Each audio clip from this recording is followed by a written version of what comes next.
Are you a brewhead? I'm a brewhead. Are you a brewhead? I'm a brewhead. Y'all are brewheads? Yeah, we brewheads. So pour a glass of craft beer, we can do this. Yeah. What's good, y'all? This is C Certified Brewhead, and welcome to episode 137 of Beer and Other Shit, the podcast Adjunct series. Ladies and gentlemen, we have a banger. We are heading back south of the border to one of my favorite places on the planet, Florida, for a fantastic chat with a gentleman. If you have been watching and listening to BAOS for some time, you would know his face and his story by now. Yeah, it's super cool. This is someone that we really got to know over the last couple of years, particularly this year, and it was exciting to actually meet in person and to check out the brewery. And now we're sort of gonna catch back up with a little more context as far as now I've been there. We can talk in a different way than we have in the past. So I'm excited for this one, guys. Please welcome Kevin of Barrel of Monks in the building. So, there's that many people there? I didn't realize you had an actual audience. Just behind the camera, I keep him here for the special pods, so. Every time I talk to you, become more and more popular. It's amazing. Well, I think it's really you here. This is not about me. This is the guests. They come for the guests. I'm here all the time. Fair. I'm boring, Fair I wore the Miami shirt for you. Were you disappointed about the Heat?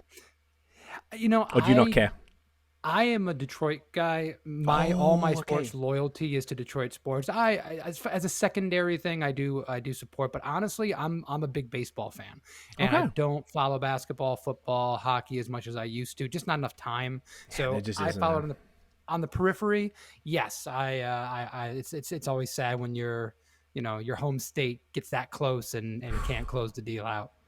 It was, I'm with you. I'm obviously a Toronto fan for everything where possible, and Miami was my now new second. I was, it's easy for me to, because I guess you're American already, you were born there, so it's easy to have an allegiance. Everything else for me is kind of like, which jersey do I like, or some bullshit, everyone went for Chicago Bulls in the 90s type of thing. But it's now, it's like, all right, when I'm going to Miami, I knew it was going to be good, so I bought a jersey before I went. We went to a game, so I'm not a sports guy, same as you. I couldn't be fucked, man. There's too much, we've got too many other things to do to be following all sports and stuff, but I play basketball my whole life, so I was actually following this. I was pretty disappointed. But at the same token, if someone's going to beat them, and it's a team that hadn't won a championship ever, I don't know, that's a cool story. So you can't be too mad.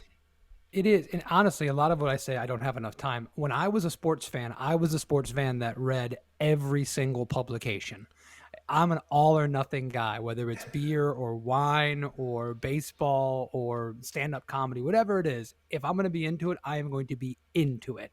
And just the fact that I had to step back a little bit and I'm no longer following the draft, well, then I'm slowly going to have less and less interest as time goes by. If you want to talk to me about the NBA from the mid to late 90s, I could give you statistics. I mean, that was my jam. So you were a Pistons fan in the 90s? Oh, yeah. I mean, I grew up a Pistons fan. I was there for the back-to-back championships in the 80s. And then the resurgence in the early 2000s with Joe Dumars was the president of basketball operations, and the Ben Wallace teams and Rip Hamilton and those kind of guys. So I was still following then. But it's also then hard to, when your teams are not good, it's another reason to not, follow as I haven't been a Detroit Lions fan in a very, very long time since Barry Sanders was playing. And I know that they had a good season this last season, and they're one of the up and coming teams in the NFL, but it's easy when your team stinks to pay a little less attention to them. Could not agree more. Who's the baseball team from Detroit? Is that the Tigers? Tigers. Okay, I've been to there's the Detroit brewery or whatever they were called is right across the street from that stadium. Mm-hmm. Is that what it's called? Detroit Brewery? I went there 10 plus years ago. I forget what the name of it is, but yeah, it's classic lagers and stuff. Yeah, there's several of them down there. I don't know. And the thing is, I also moved away from Detroit when I was 21, so I got into the craft beer scene down here in Florida. So I know Bell's, I know Founders, I know all those guys up there. I love so many beers from breweries in the Michigan area, but I was not a big craft beer fan when I left because I was still drinking Killian's Irish Red and thinking I was a badass when I was, I left Michigan.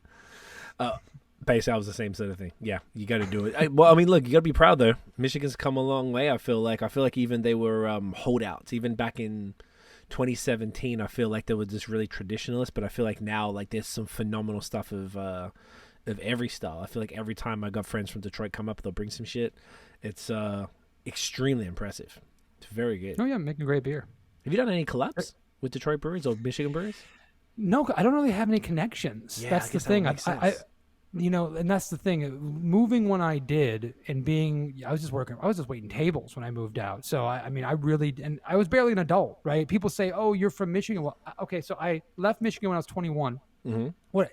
Officially an adult for 3 years. Okay, right. Emotionally not an adult yet. I didn't get there till I was 30. So I spent I've spent now 21 years in Florida and 3 adult years in Michigan. It's even though that's my hometown, I love the sports. I love going home. I'm really a Floridian at the end of the day because of how long I've been here and how much of my formative years, or my formative years I spent here. That's a really great point when you put it like that. When you do go back, have you been able to sort of like dabble and see what's going on with the scene up there, or is it sort of like family visits and in and out? I really don't like to do a lot of beer stuff when I'm in town for 2 reasons. 1, I want to spend time with family, and 2, like being the beer guy, everyone thinks they have to take me to beer places, and I want to go to places that people want to go, right? Like I don't want people to go, well, Kevin's in town, so you got to take him to 7 breweries. So I've since I've moved, and since I've gotten to beer, I've had a chance to visit Founders, Bell's. I've had a chance to visit Dark Horse, which is a brewer I absolutely love. Sick. I love Dark Horse, and I've loved Dark Horse for almost 15 years. New Holland I've been to, which I absolutely love.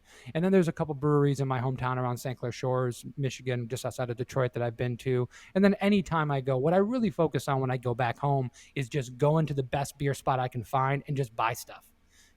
Buy some beer from Shorts, buy some beers from people I just haven't seen before. And then that way I try the beers that are not available down there. I don't visit the brewery necessarily, but I do get a chance to kind of check everything out. That's dope. I feel you. I definitely know what you mean. Sometimes I kind of like that though. If you're the beer guy and you rock up, people are like, oh, we have to take him to I'm like, fucking let's go. I'm here for it. Maybe you do. It's different for you though. Like I don't live and breathe it. Like you are in a brewery every day. Like I can imagine it would be like, you really want me to go to a place that looks just like my work? I'm on vacation to see my parents. Yeah. So let me tell you this. If I visited your hometown, nothing would make me happy because you were passionate about beer. I want you to, and you were free, and I wouldn't force myself on you. I promise. I'm a gentleman like that. Of course. But of course. if you were game, I'd love for you to take me around. Right? Gotcha. Because you're passionate about it. I want to go to the spots you really, really dig. It's different than just going, well, what's the brewery down the street? Or what's that? Because then I like the conversation with somebody else who's passionate and knowledgeable. Like I visited Chicago and did a collaboration with a brewery called Church Street, which I absolutely love. They make some incredible lagers. They're just across the board wonderful. They don't make a lot of wild, crazy stuff, at least not stuff I've tried. Very love that brewery. Well, there's a gentleman named Phil Clark who runs a beer podcast called the Britain Yankee Pubcast. And Phil's a buddy of mine. I just actually did a video with him, and he's been on, We Drink podcast, and I've been on his show a bunch of times. Well, Phil took me around like I was like a long-lost family member and took me from brewery to brewery, showing me his favorite spots. And that's just like passion. That's just like sharing love, Yeah. That's just someone going like, this is where I want to be, and I want you to experience it. That's joy. I love that aspect of it. I like that. When you put it like that, yeah, I totally get it. And I was, when, I don't know if you and I was on your podcast with your co-host Mike called United We Drink. We spoke about it there, but we haven't talked about it here. But you and I just missed each other. You came to Toronto the weekend that we left to drive down to Florida. And you didn't have time to do anything anyway. You had a busy time, but that would have been dope to show you around. It's not too far from here. Could have taken you to a few places and brought you some stuff and really, got to show you. But I know what you mean though. It's a different kind of situation. But I feel like we can. I know it's going to be a great pod. We just yapping already. We've been 10 minutes. We haven't even cracked the beer yet. That's how good this is getting. So we're doing some interesting ones. So you really curated a fantastic lineup tonight. So obviously people who know, if you've seen the first episode, Barrel of Monks, a Belgian oriented brewery based out of Boca Raton, Florida. Beautiful place. But we're going to start with a couple IPAs. And I'm very excited about this one. This first one here I had on tap with you at the brewery when I came down and visited, which we'll talk about. Come on. There we go. And this is called Waypoint IPA. And this was extremely impressive. I was like, this is something sort of we were just talking about off air that, perhaps that people don't think of Barrel of Monks being that, the name, the reputation as being a Belgian brewery has the chops to do something like this. Yeah, man, tell us about the beer while I sort of pour it up and take some photos. Well, as you said, Barrel of Monks Brewing, we are a Belgian-inspired brewery. For years and years, we did not make anything without a Belgian yeast strain. We did not make anything without European noble hops. We did not make anything without European malt. And we kind of hung our hats. We said, we're going to try to do this and be the best at it that we possibly can. And even I did not come up with it. My head brewer at the time came up with it. We actually had a T-shirt at one time that said, it was the Back to the Future font. And on the back, it said IPAs. Where we're going, we don't need IPAs. So we awesome. we had our flag pretty well planted in the fact that we didn't do these kind of beers. And we had somebody, and there's a couple reasons here. We made some Belgian pale ales that utilized some American hops and tried to balance things out and do something interesting. But I wasn't confident using Belgian yeast that I could make a great IPA because a lot of, especially old school C hops, would get very medicinal when you use Belgian yeast strains. And now that we have so much more opportunity with all these tropical hops, we wanted to kind of revisit it. And just around the time that we were thinking about it, we hired Ralph Renault, who ends up now is our head brewer, but at the time he started in the cellar and as an assistant brewer.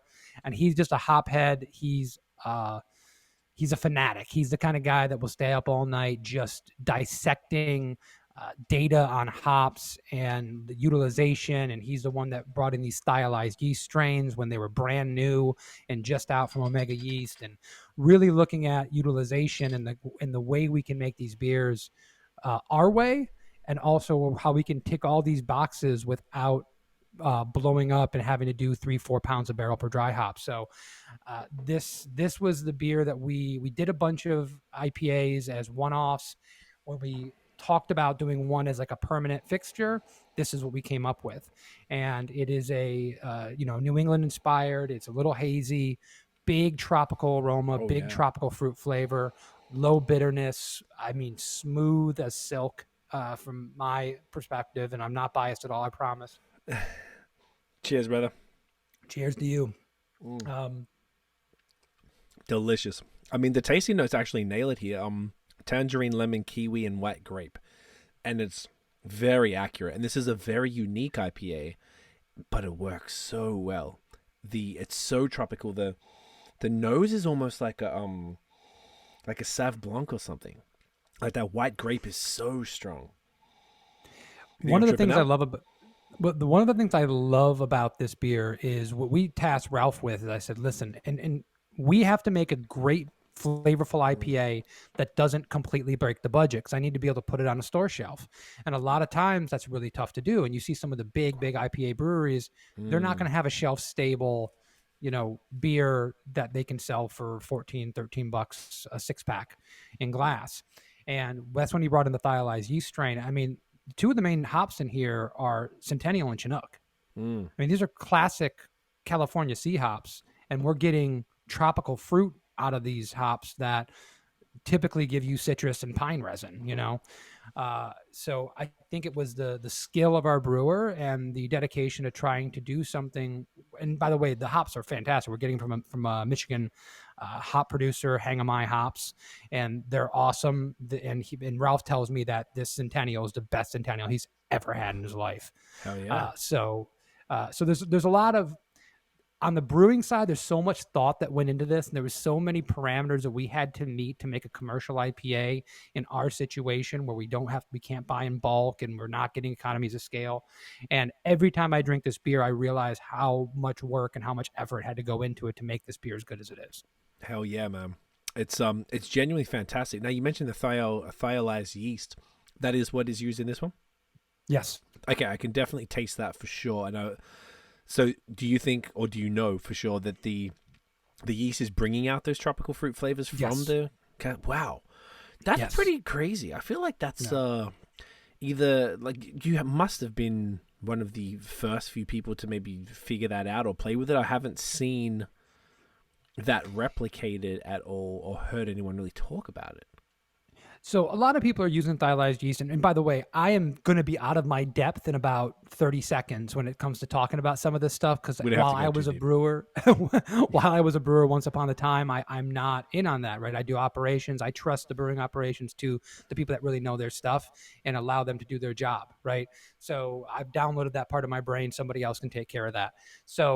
But from what I understand, this stylized yeast, when we first started using it well over a year ago, had only been on the market about 3 months when Ralph first did his first batch of it. And now, I mean, tons of people are doing it. Even Lazy Dog Beer Club, they just did a thiolized a New Zealand style pale ale. So you're seeing it more and more out there, but it really takes... If you use a thiolized yeast and you do the exact kind of beer you would have done with a Chico strain or just a regular American IPA strain, you're not going to make a great beer because you're not taking advantage of what the thiolized yeast does for you. It's all about when you add the hops, it's mash hopping, it's stuff, once again, that I'm out of my depth on, but you can use a lot less hops, but use them in a smart way. And as long as you have these right precursors, you can bring out all these flavors that those hops don't traditionally get in any other yeast strain.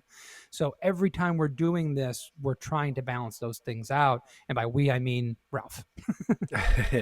Yeah, you and Ralph. I get it. No, this is great, man. I mean, like, it's just so many. It's got the sort of body of a New England, and it's like all the tropical, like a lot of like citrus pith, some guava in there. Like the tasting notes, like the kiwi was such an interesting one, and I definitely can catch that. But there's like and I imagine from the Centennial and Cascade as well, like a touch of like this herbal kind of grassiness in the back end, which is great. It's just like a really unique IPA, and I kind of feel like that's like if you went and did like a super bright, straight up and down, tropical juice bomb, which this isn't actually too far away from that, but you know what I'm talking about, like the straight up New England stuff that you guys don't do. It would almost be odd, but I feel like that you've created something that's like on brand for the brewery and unique, that it stands out, but it would also, appeal to the people who are lining up for haze in that way. It's it's great, bro. We're hoping for it. Honestly, this is one of the big issues, is because we planted our flag so much in the opposite direction for so long. I think a lot of people kind of wrote us off. We don't make the kind of beers that they like to drink. And I am emboldened by the fact that when other brewers come in and people like yourself that are passionate in the scene and they're trying the beers, I think with fresh eyes, going, I'm just going to drink this beer on merit and see what I think about it. We're getting incredible reactions. I mean, brewers are trying this beer and going, what did you do to do this? Ralph's talking with lab technicians for giant breweries in the state and giving them information and having great conversations back and forth. But we're not getting the reception from the regular customer base as much as we'd like to see. And I think a lot of that just has to be about perception. I mean, I'm confident in the liquid, and I've gotten enough what I think is honest feedback to believe that it's not all blowing smoke, because we always get more positive feedback than negative, right? Because that's just the nature of that kind of echo chamber that you live in. But I think every time we do one of these, I feel like we're a little step closer for someone going, you know what, I'm going to give that a shot and see what I think about it myself. And, oh, wow, they're really doing something special. When you say regular customer base, are you referring to the standard, the regular customers of Barrel of Monks who maybe go there for the Belgian beers? So it's a little bit of that. When we introduced this beer as an IPA into our tap list, it was not received as well. And I just mean by pours, right? It was like the fifth or sixth volume beer mover, right? Now, after 6 months of being a static draft, it's always number 2 or number 3. So what do you think changed? Just presence and just people keep seeing it and be like, oh, fuck it, I'll give it a crack. I think there's 2 things. One, I think that our typical customer is more and more open to something that they think they didn't like in the first place, and they've given it a shot. But also, as we attract new customers, and our sales are up significantly from year over year, so we're getting a lot of new people in every day. And what do they ask for the first beer they walk in? An IPA. So I think we're getting a lot of that. When I'm talking about the customer base, our customer base is always going to love Belgians. We're always going to get the casual drinker that comes in, and they come in once a month. They come in they're out of towners or what have you, and they're going to drink beer. I'm really referring to kind of fanatical beer fans from the area. Right. The people that are chasing the new beers from other really popular breweries, and those are the people that I think honestly have written us off a long time ago, is that we're not their kind of brewery. And that's fair. I mean, you cannot chase that customer base. You will never do well chasing that customer base if you don't already have that kind of reputation. And even the people that do have that reputation, it's a slippery slope, because at some point you're not new and fresh and hip anymore. And you can see how new and fresh and hip I am, because I'm using terms like new and fresh and hip. But you get to a point where you're not those people, and then it gets really difficult. But yeah, I'd be lying if I said that I didn't drink other competent, well-made hazy IPAs in my state and go, man, this beer's just as good as any one of those. I'd put it up in a blind taste test any day of the week. And I'd love to be in that conversation one day, because I think that Ralph, our brewer, has earned that opportunity. And I think that with our distribution channels and things of that nature, we can get the beer out to a lot of people. When you say putting it up, like, would you say that or be recognized by those folks? And I totally know what you mean about like what happens when you're not the new flavor of the month type of thing, and that's the downside of being that sort of hype world brewery.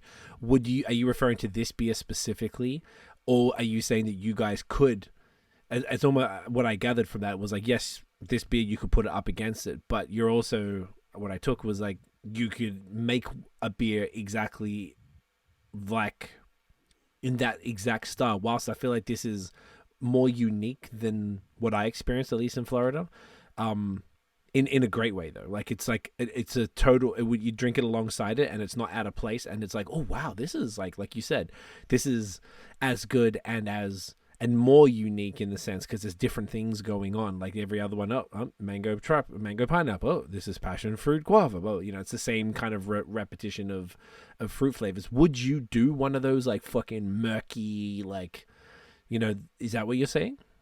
Or not quite? I don't think it's quite that. I think what I'm looking more towards is that even like the regular beers from, let's say, like a brewery like Civil Society that gets tons of press and hype, and for a good reason. I mean, they put hazies on the map in a lot of ways in South Florida, and there's a reason why they do so well and they have such a good reputation. You look at a beer like Fresh, and that is their standard bear IPA. I don't know if people are still lining up when they release Fresh. I mean, I see it at Total Wine and More, so I don't think that's necessarily the case anymore. But they have a reputation of being a great hazy brewery, so they do really, really well with that sect, even with their commercial beer. That's what I'm looking, and I'm hoping that eventually we'll get that kind of reputation for making great IPAs, so that when we put something out, people just want to try it. Oh, they've got a new one out. We know that they're quality for that style, and we'll go to that. When it comes to something like those, like just juice bombs, I have said never so many times in my life and had to eat so much crow that I'm not going to do that again. I do believe that a brewery should in some ways represent the personality and the passion of the owners or the decision makers.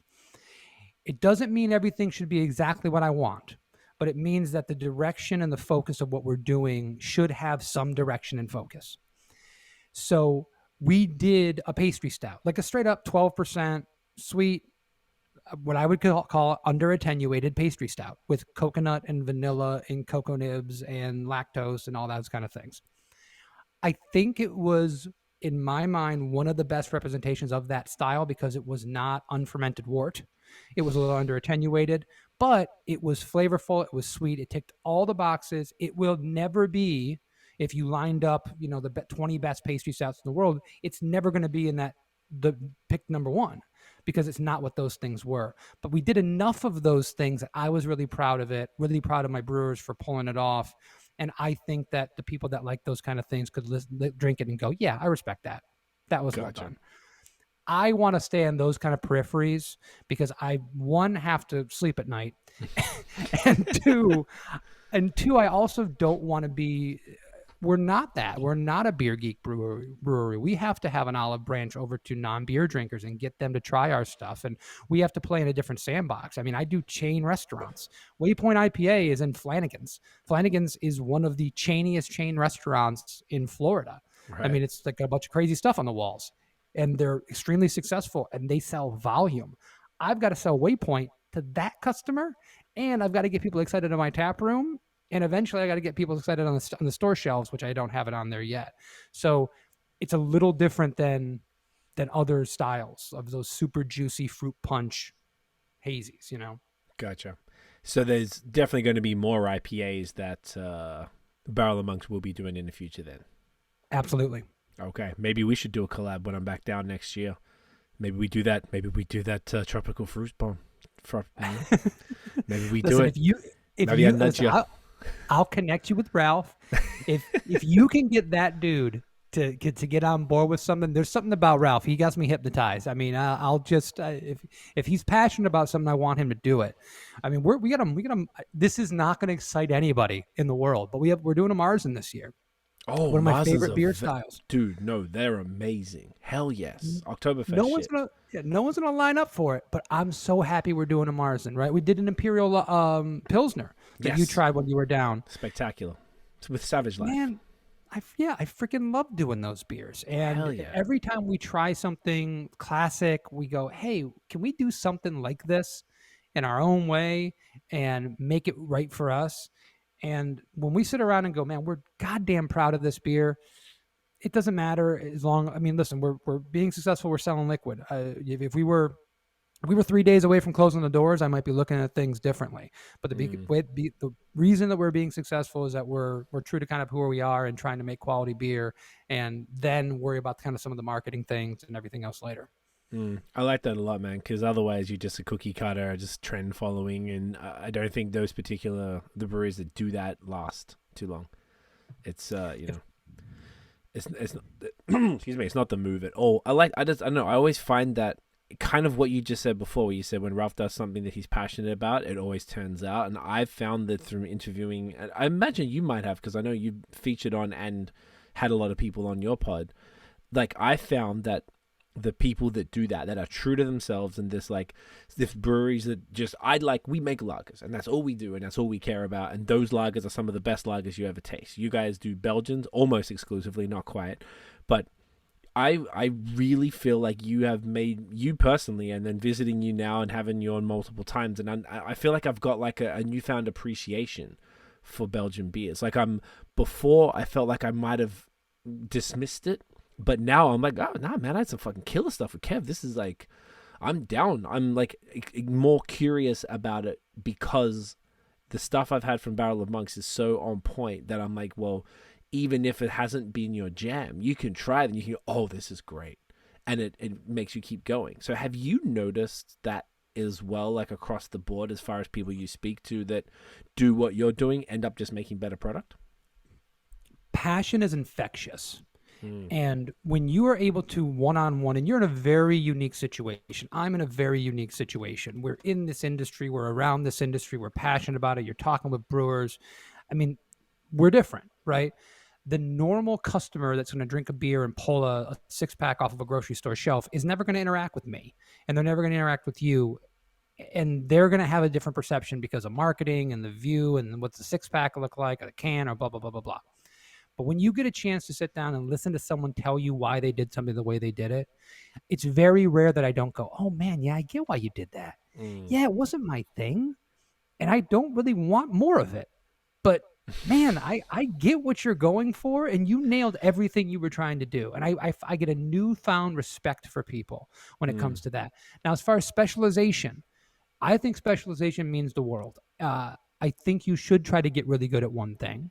And I think then you can branch out from that. If you look at Odd Breed Wild Ales, our sister brewery at Barrel of Monks, they do nothing but mixed fermentation sours. Matt Manthe is the best brewer in the state of Florida. Now maybe Ralph is equal to him. I have to give him that now. But, he's one of the best brewers in the state of Florida. He's one of the most talented person. If I wanted to make a Marzen or a Dortmunder or any other classic style you've never heard of, I go to Matt and I guarantee he'd hit out at the park the first time. And he doesn't even make that style of beer anymore because he focuses on his sours. Right. So there's talent and skill you learn in that avenue that you can then apply to the rest of the world around you. And I think that when you are passionate about it, I think somehow that radiates off.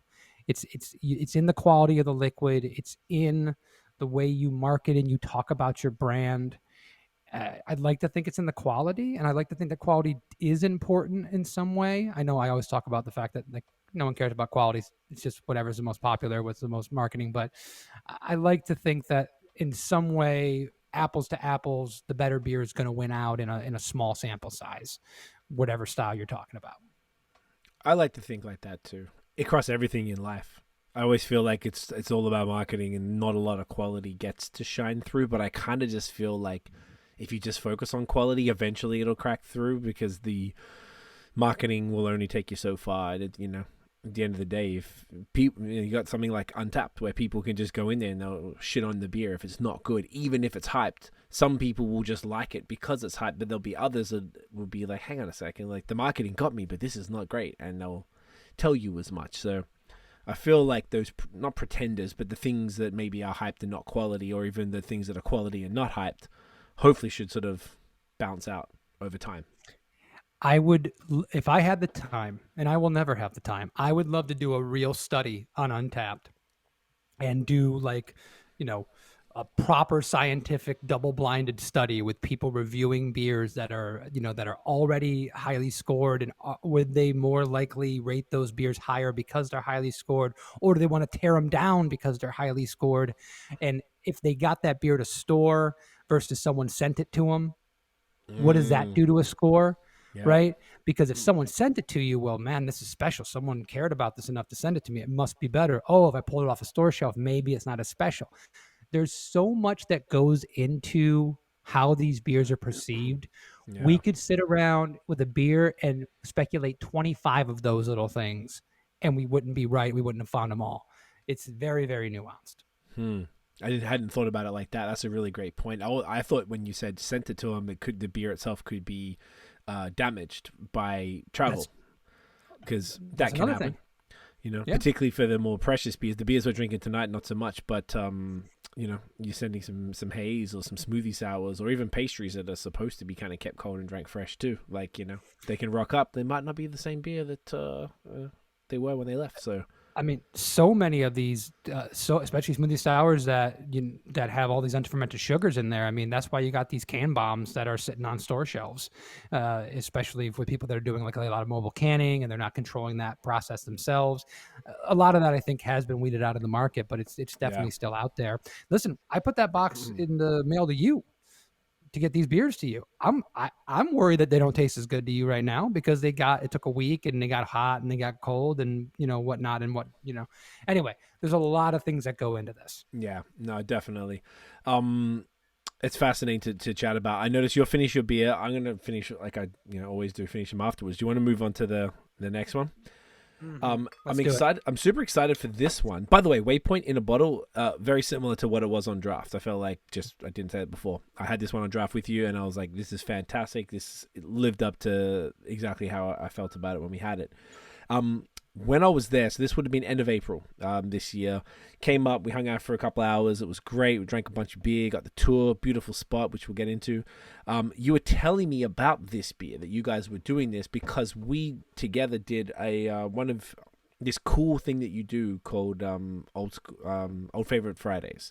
Yep. Where you bring people on or you do it yourself, and you have people choose an old favorite beer and we go through it. So definitely check that out. It's on the Barrel Amongst YouTube. I shared it across all of our stuff and on the Barrel Amongst Instagram.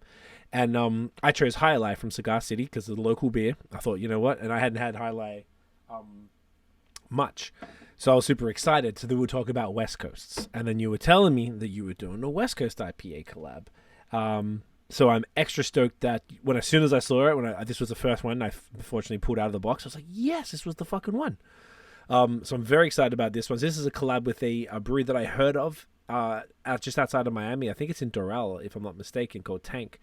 That I didn't get around to getting there, but Neon Skyline, super sick thing label. And I imagine is it named after the Miami skyline because it was super neon and beautiful? Oh yeah, yeah, and actually it was made for you. If you look at the room you're in right now, I believe that we were thinking about your show. Yeah, I feel like my shirt, my Miami shirt, everything. I just really feel like it really does. Dude, this is super sick, and I'm very excited because this is a West Coast IPA, if I'm not mistaken.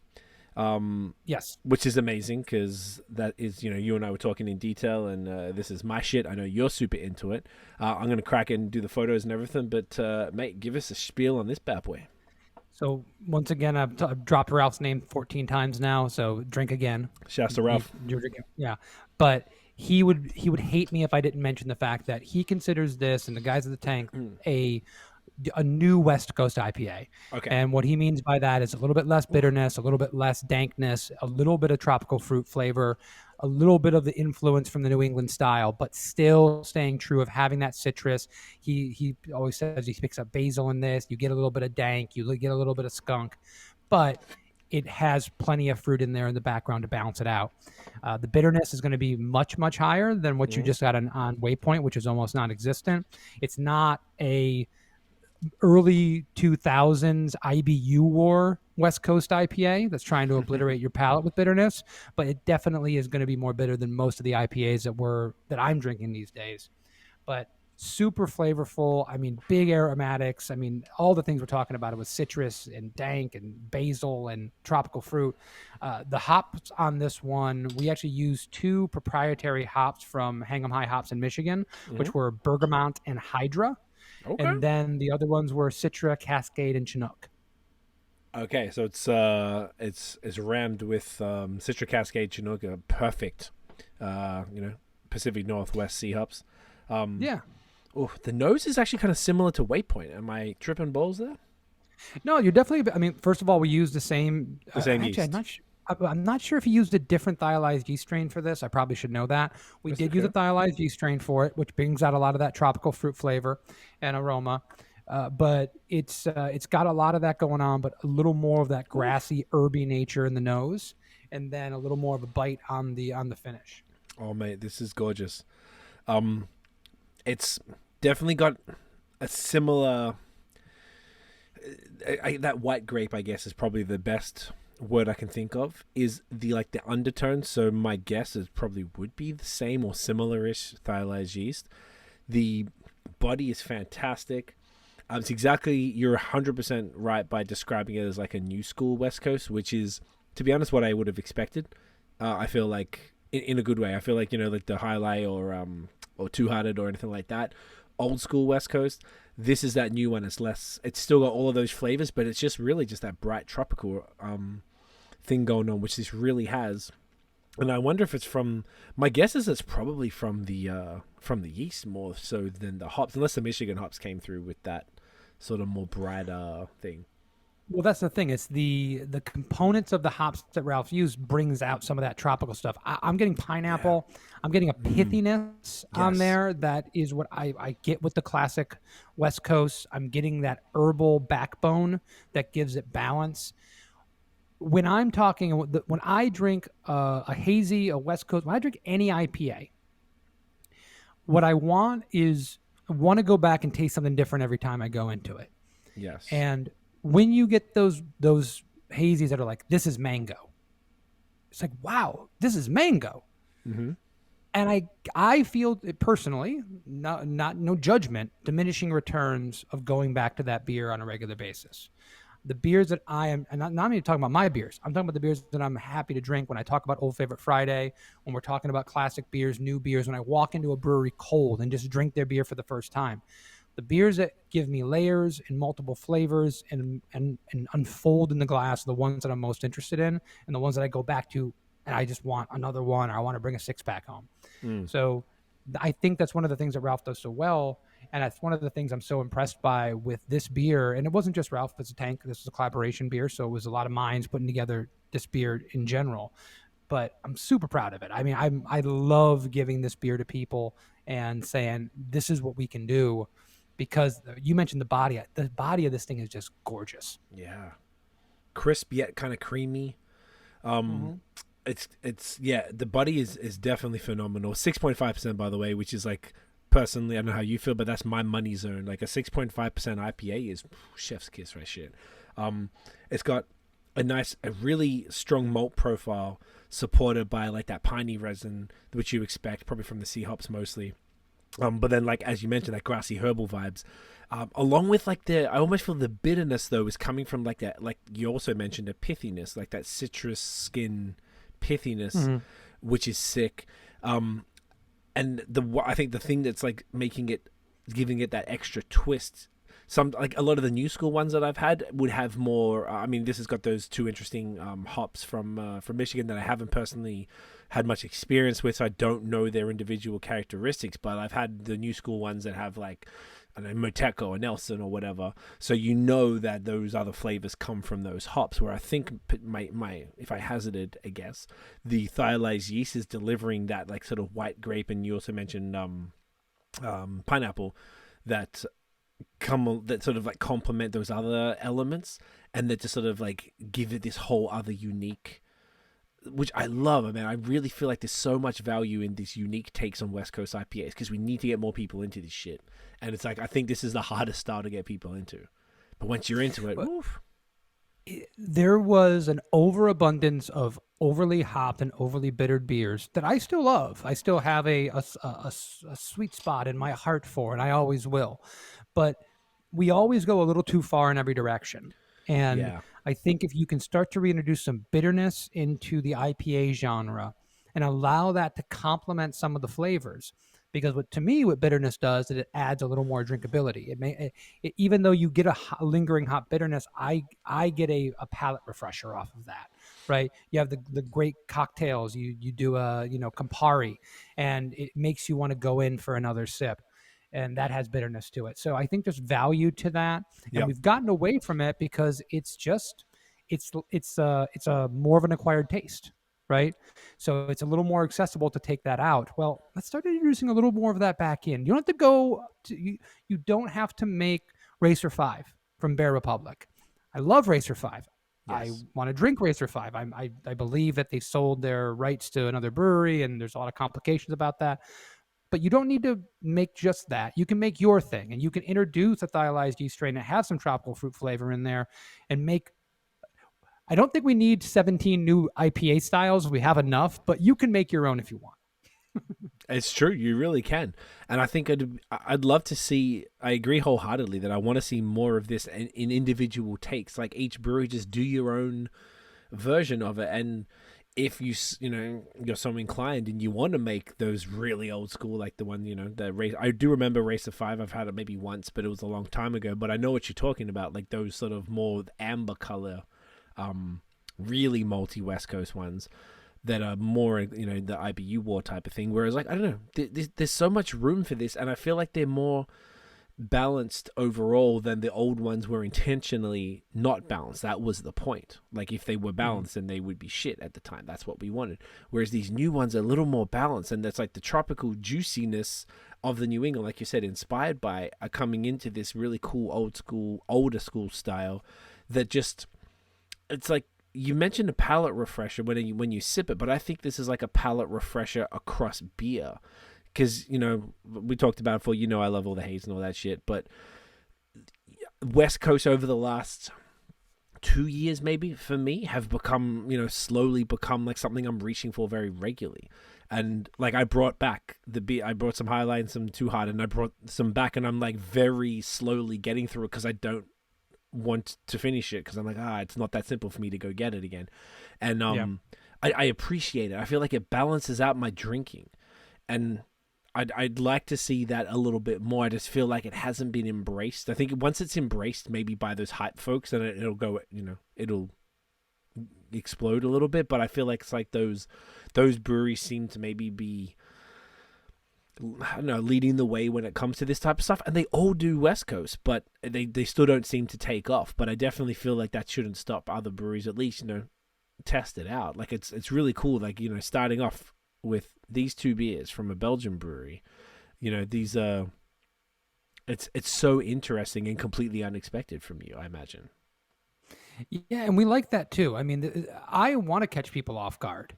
I did a double IPA by me, once again, my brewers did a double IPA. Ralph was not the head brewer at this time, I don't think, but we did a beer called Just to Prove a Point. And it was literally a double IPA, a big fruity double IPA that we did for our anniversary like 2 or 3 years ago. And it was literally us saying, like, we can do this too. We've got skilled brewers that understand these styles. We don't have to just be in a box and just do one thing. And I, to this day, think it's one of the best beers. That was like orange juice. That was big orange flavor. And when I say that, I don't mean like sweet. This was a well-balanced beer. It was exactly what I wanted it to be when we conceived it and when I tried it. But yeah, I like shocking people out of that a little bit. I think that's a fun aspect of this, and I'm hoping eventually we don't sneak up on anybody when it comes to these beers. But it's really, like I said, heartening when you try these beers and enjoy them. We just got a really good rating. One of Ralph's buddies runs a channel called Massive Beers, and he just did. Yeah, they're like one of the OGs. Yeah, I mean, he's a great guy. He's reviewed a lot of our beers in the past. He just did a Neon Skyline review and gave it. He was very complimentary, and I just appreciate that. Like, listening to other people without bias, without a connection. They have got a friend that's a brewer, but they're reviewing this thing like legit across the board, and they go, "Man, respect. This is a legit beer." That means the world to us, and I'm hoping that filters out into the ether. How was it received from what you, aside from that, like from we're talking like Waypoint with the regular customer base and things like that. What's the vibes? We just released a beer last weekend, so it has not even been out for 7 days yet. Yeah. Okay. So we'll see. The tap room sales are very encouraging. It's doing very well in the tap room. The package sales are actually a little bit lagging. I'm actually a little disappointed by them so far. But once again, most of the people that are walking into the brewery and taking package home are really big Belgians fans. So I think it'll take them a little bit to try that beer. Yep. They'll try the beer. I think they'll go, man, I really do like this. And eventually they'll start picking it up. Is this going to be, I mean, obviously it's a collab, so typically something like this would be a one-off, but do you think that this might end up being one that sticks around? I can't see us doing another year-round IPA at this point, just because of our production schedule and things like that. I would assume that I really like this beer so much that I want to do something like it again. Okay. One of the next IPAs that I talked to Ralph about was I want to do a classic old school malt bomb double IPA. Hell yeah. And do something like the Maharaja, Lagunitas Maximus, one of those kind of beers, because a lot of these things I just have on Old Favorite Friday, and I go, man, we should do this because these beers are so good. So I think we always have 2 or 3 things that we want to do. Then we look at the schedule for the next year and say, how can we fit this in? How can we make this beer? What kind of package can we do it in? And these are the things that we're thinking about. I've got another IPA coming up at the end of the year called Simulated Summer. And it's like a 4 or 5%. We used to call them a session IPA, but that's become like kind of a dirty word. But I'm really looking forward to that because we've done it before, but it's going to be a completely different. I mean, Ralph's going to reimagine it, use different yeast, do his thing. And I'm so looking forward to having that beer. That'll be in 4-pack, 16-ounce cans. So that will be our next IPA, and it'll be out around December-ish. Okay, amazing. Yeah, you are right about session IPAs. I feel like when I see that, I'm like, but if it says pale ale, I'm like, oh, cool. It's weird. It's some stupid little thing. I don't know why session. I guess because you just feel like, oh, it's just like a shit weak version of the full thing, and the price is pretty similar. So you just kind of maybe, but if it's pale ale, you're like, oh, this is how it's intended to be or something. I don't know. It's some like, I don't know. It's all mind tricks, man. It's like psychology. Cold IPA. There's no such thing. It's not an ale. It's a lager. But you put IPA on it and people like it, or they don't, or they like it 5 years ago, and then no one thinks about it again, and now it's popular again. It's wild. Yeah, cold IPA is something we talk about a bunch. I feel like I don't love them, but I love IPLs. I just feel like as soon as you called it an IPA, I'm like, I don't know, man. But when it's an IPL, I'm like, I love IPA. I love hoppy lagers.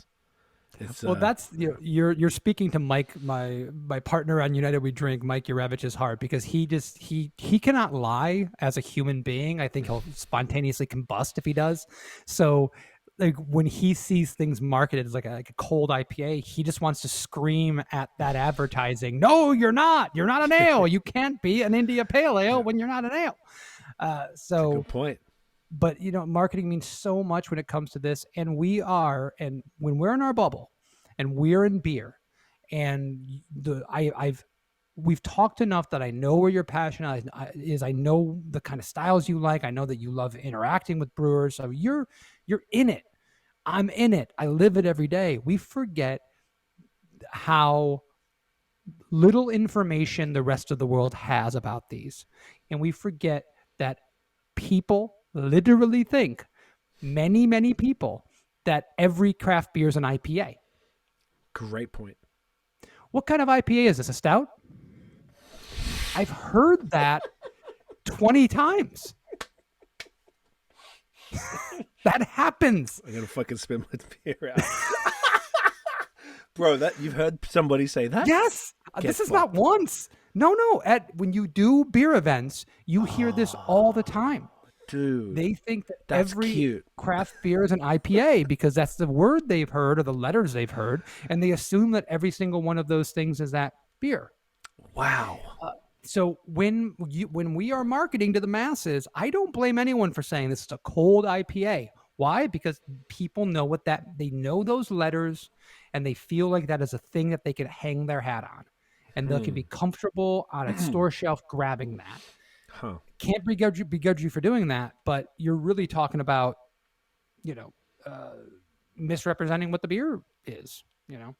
Like by every barometer, it's kind of like wild how wrong that is. But I guess that's why people still don't consider lagers craft beer, because a yellow fizzy beer is just beer.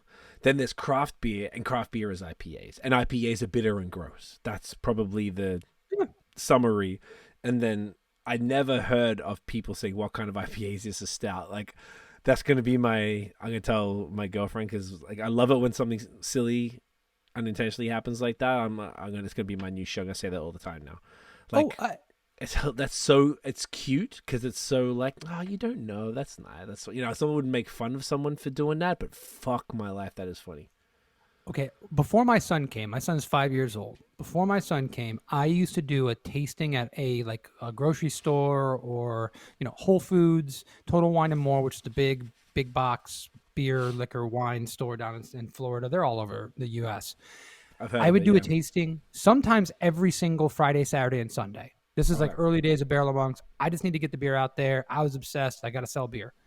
So I interacted with thousands of people, talking to them and trying to get them to try my beer. Right. And multiple times I'd have someone walking up with a 6-pack of Blue Moon in their hand, and I'd go, hey, I've got a Belgian white ale. Obviously you like them. Do you want to give it a try? No. I don't like ales. And they'd walk away. Right. Huh? So, but you've got a white ale in your... No, that's not what ale means. Ale means something else to them. Right? Same thing. I don't like lagers. You've got Pabst Blue Ribbon in your hand. You don't know what those words mean. You've heard them used in some context at some point, and they just resonate in that one thing. So that's another one.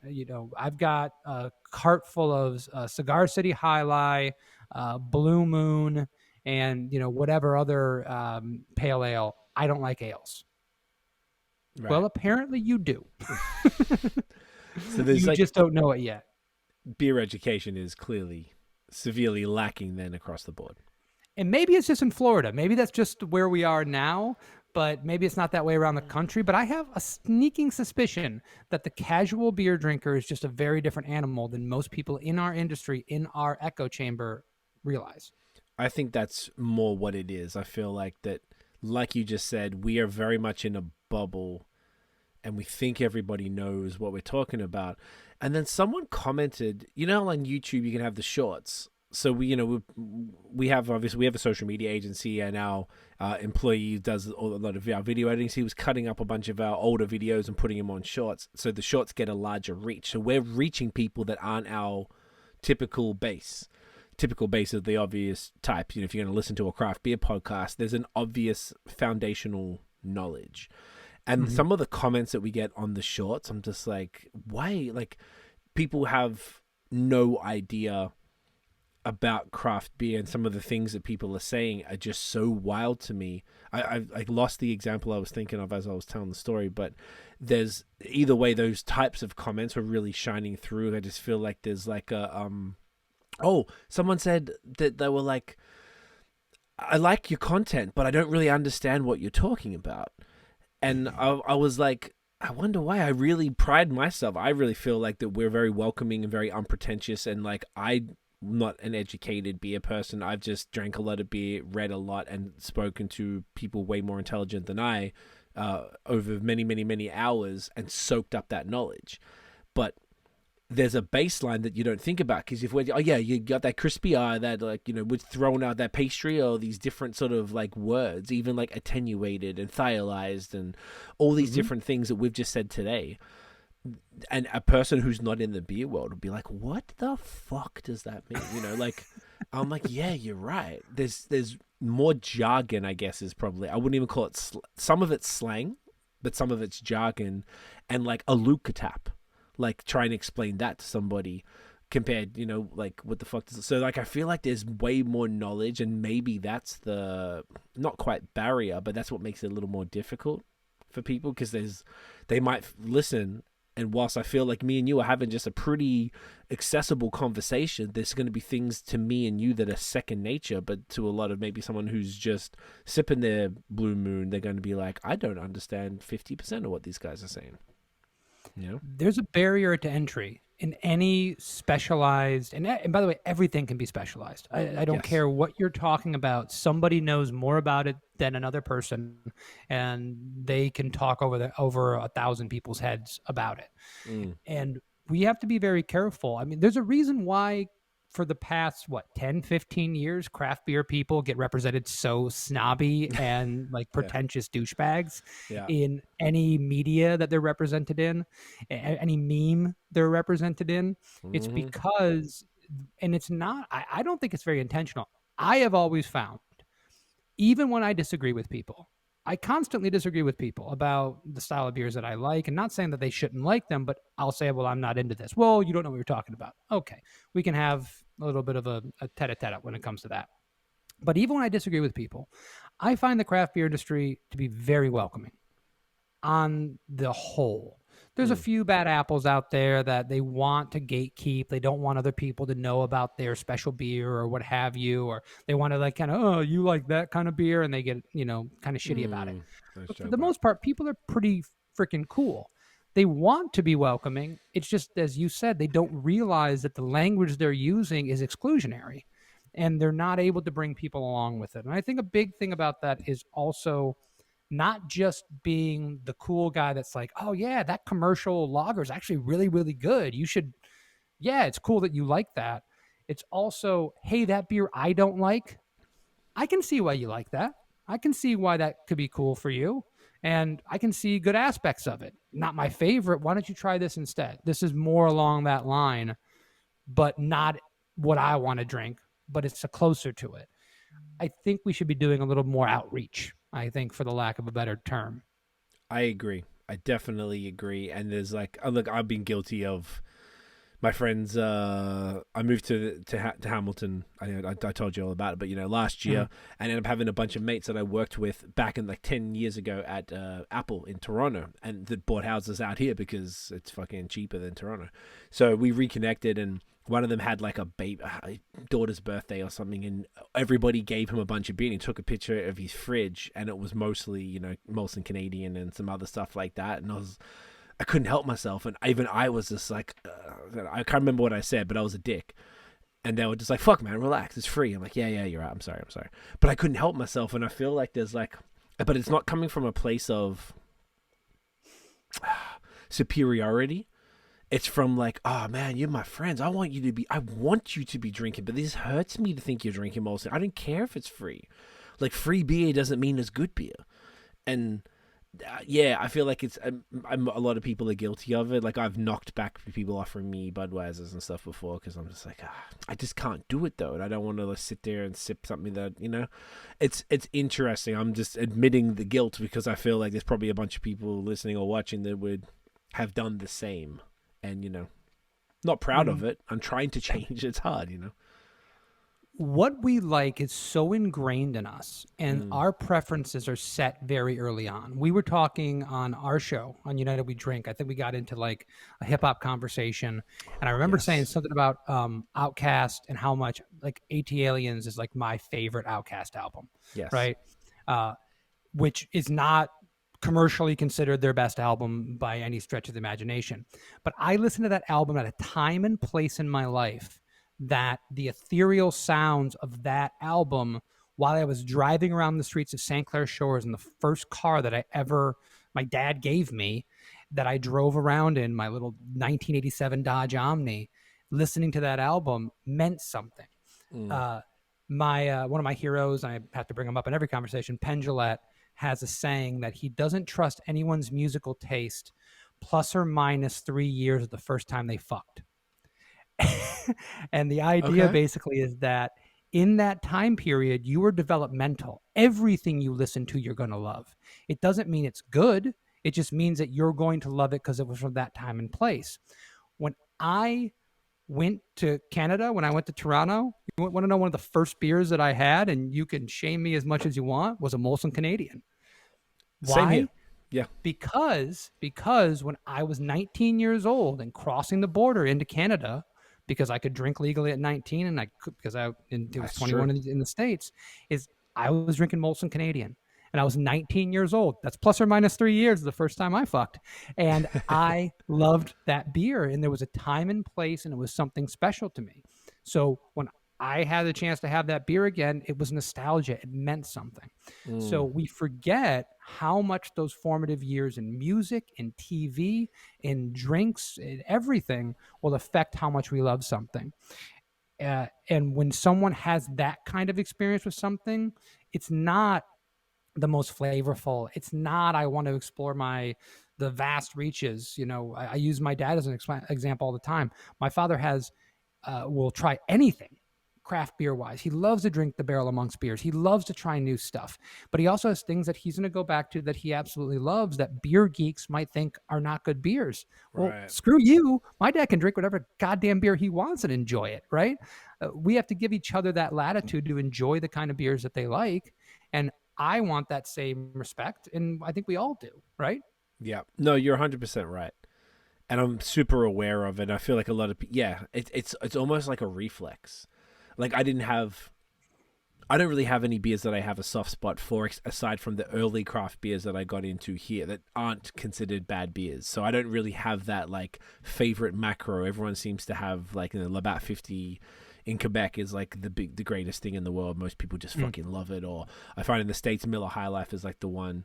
One of them, a lot things like that. I personally don't have. I have it with hip hop, so I can understand it from that. Like I said, and I'm definitely down to talk about that tonight because I don't do it enough on the pod, and I very much enjoyed that conversation on United We Drink. Definitely check that episode out, guys. There's like, it's sort of it's almost like you are right. As far as like, and I was even thinking back from the plus or minus 3 years of those formative years and stuff. When I came to Canada, I loved Labatt Blue and Molson. I loved it because it was Canadian though, and it was because it was stuff I couldn't get. So that was the only reason. I didn't know anything about good beer by any means. So I don't have that, but yeah, there's definitely like I have to sort of step back and be like, well, just because I think it's not a good beer, and I feel like I'm right, and you try it next to a great lager, one of those macro lager. Whilst you can salute the consistency of these things, which is legitimately some sort of magic of production. I think I would like, if it's one of my friends, I'm like, I just want you to be just drinking good, man. Like, I've had so many beers and it's so phenomenal, and I know the people who own these breweries and they're fucking great people, and I want them to succeed and I want them to support. So it's never coming from a bad place ever. Not like, you're an idiot. You need to listen to me because I've had more beers than you or some bullshit like that. It's just like, oh, bro, man, like, this exists, right? Like, this is, yeah. But at the same time, I'm got to be more conscious of that is not proactive and productive and not helpful. And I don't know if how many people, like, I don't know how often, like, I feel like there was only one time recently, I'm just admitting to it because we're talking about it, but it's not something I do often. I don't even come across it often. If people say they're doing it, I don't even say shit. I went out with those same dudes to a bar. They were all drinking, they had craft beer, but they were going between a PBR and then a local and then a Canadian and then a craft or whatever. And I didn't say shit. And it was just when he said the fridge, I'm like, oh, what did I say that for? I'm embarrassed that I said that. It's a reflex reaction. Listen, This is the thing. We're human, right? I have made the flipping the same things that you're talking about. I have done 100 times. I've insulted cheap whiskey. I drink cheap whiskey. You were telling us the Costco tequila or whatever it was. Yeah. You know how we drink, yeah. There is a time and place for all of this. I go back to a Wendy's cheeseburger. There are times when all I want is a Wendy's cheeseburger. I will never tell you it is the best cheeseburger in the world. I would be insane. But there are times where if you gave me a brisket burger with an aioli and a Parmesan crisp, I'd say, keep that shit. I want a frickin' Wendy's cheeseburger. I've never told you that you should have it. I've never told you that's the greatest thing in the world, but that's what I want right now. And there are times when especially before I met my wife and I had my son, where I was binge watching TV episodes and I'm watching, my 7th episode of Deadwood in this day, where I just wanted to drink cheap whiskey. Maybe I read too much Charles Bukowski that day. I wanted to drink cheap whiskey and I wanted to be there and I wanted to enjoy maybe a volume amount. Maybe I have a problem. That's okay. You can, send your emails in. Craig will help me out. Got you, bro. I'll manage your inbox. But there's nothing wrong with that. Just because I can enjoy a Blanton's bourbon and say, this is delicious, this is wonderful, you should try it, doesn't mean I can't enjoy a cheaper version of that same awesome thing. And I think that we should give people more latitude. And part of it is just the conversation you were having in your own head and thinking that about your friends. Like, instead of just, the next time it's like, hey, man, I'm sorry about that. Yeah. That I'm free beer. to. Yeah. I've seen him tomorrow night for a poker night, and I'm drinking that free beer. That part of the deal was come over. They also had Steam Whistle, which I don't know if you've heard of Steam Whistle from Toronto. Mm-hmm. Yeah. Fantastic Pilsner craft brewery, a large craft brewery, but it's fantastic. So I'm like, I'm gonna bring some other craft beer over and be like, hey guys, I apologize, I'm a fuckwit. I'll get won't happen again. But when you just said the burger thing, I worked at McDonald's from 15 to 19, when I was 15 to 19 years old. And I stopped eating it after I saw Super Size Me. So I ate Macca's a lot and then watched that, and I didn't eat it for years, and now I do. And then sometimes me and my girlfriend would be like 2 a.m. and we'll just look at each other and we're like, fucking get McDonald's. And you just go on Uber Eats and we just order it. And we're just like, the next day we're like, what did we do? We're like, but it was so good, right? And she worked at McDonald's coincidentally. So we both have this ridiculous soft spot, and but it's got to be McDonald's. That's the specific thing. So as soon as you said that, I was like, that's what. I don't know why this whole thing just clicked for me, because I always thought it was like silly that people would be drinking Bud or something like that, because I don't have those social memory or whatever it is, those memories, or nostalgia, but I do for McDonald's. So I'm like, okay, I get it, completely get it, and this is therapeutic for me, Kev. I appreciate it. This is That's great. what I'm here for. We talked about this before. I'm not going to charge you for this session. Next time I have to. Yeah, unfortunately. Okay. But if you just line up your interests and you talk about food and you talk about music and you talk about movies and you talk about TV, you talk about the things that we are interested in as a species, right? We're going to find that they're all the same. You can find those correlations across genres when it comes to all those things. We talk about food. A hot dog at a baseball game. I have no desire to eat a hot dog anywhere. But if I go to a baseball game, I'm getting a goddamn hot dog. Okay? I'm going to enjoy it with a passion undying. Yeah. And it might be 6 years before I go to another baseball game, but I'm going to get a hot dog then too. Time and place is so underrated when we're talking about any of these things. And just in general, I know from our conversations, you might have felt like a little bad, like you were kind of like digging on him a little bit, like, why are you drinking that? You're not one of these people, and I can just tell, that is going to really shame someone for the kind of things that they do. There is too much of that. There is way too much of that mentality of like, you don't like the thing I like, so you must be a moron. I think everyone take one step back from that every 6 months, and we'll be a better species. Big facts. Well said, brother. Well said. This is great. On that note, I just honestly, this Neon Skyline was fantastic. There's something about that little, whatever the yeast, whatever you did with that, it's like this little like sparkling, not quite pop rocks, but you know what I'm talking about? There's something on my tongue at the end. And it even worked. I have the Soda Stream, fizzy sparkling water, and it just worked. I don't know. This was fan-fucking-tastic. Like, I'm very, very impressed with that beer. I really appreciate it, man. It's fantastic. I feel like these really laid the foundation for the things the Barrel of Monks are particularly known for in the world of Belgian stuff. I'm excited to get into it. So we have 3 bangers right now. Which shall we do next, my man? I think it all comes down to time. We've been talking for a long time. I will talk to you for fucking 6 hours, but I know that eventually you're going to have to call quits on this thing. So we have time. It's only we got time. We're going to be talking an hour and 10, bro. So how many more beers do you want to do? I want to do these 3. Okay, beautiful. Then we're going to go double. Double? Let's fucking go. Yeah. So I'm very interested about this one. Last time, I don't know if we even did a canned beer on the pod, but this is something that I don't think you do. Hang on. I know you did have, you did a triple IPA in a can. You did that Just to Prove a Point in a can. I imagine a bunch of others, but this is a Belgian Dubbel in a can. Abbey Terno, 7%. Is that? I haven't had doubles for a minute. Is that a regular ABV for a double? First question. 6.5 to 7.5, depending on the brewery. Every now and then you'll see a double under 6%, but that's kind of rare. Or under 6.5%, I should say, but that's rather rare. Ours may be on the higher side of that. Double is the most underrated Belgian Trappist style. Okay. Nobody drinks a single. Singles don't exist for most American palates. Triples are big because there are famous triples out there. There's obviously La Fin du Monde, which is a famous triple that was well, known here. Chimay triples, huge, huge. Used to be much, much bigger. But even things like Delirium Tremens, they're just well represented with the triple style. And then quads are big and full flavored and massive in style and 10.5% alcohol. Mm-hmm. I feel like doubles get underrepresented. Double is basically a brown ale.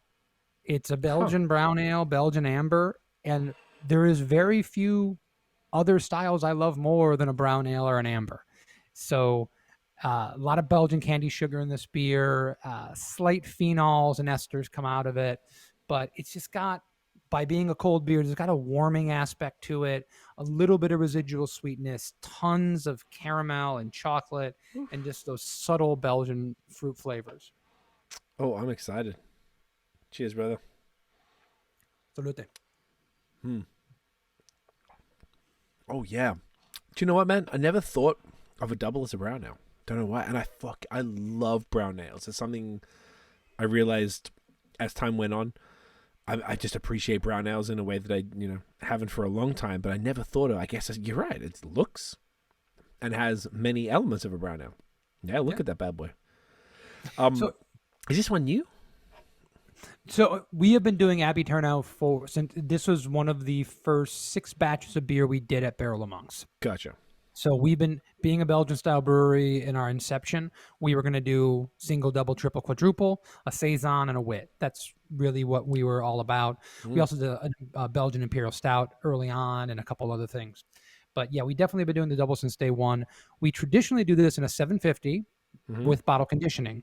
And we do have a triple that we have that is in a smaller format bottle that is bottle conditioned, but you can't really can condition, right?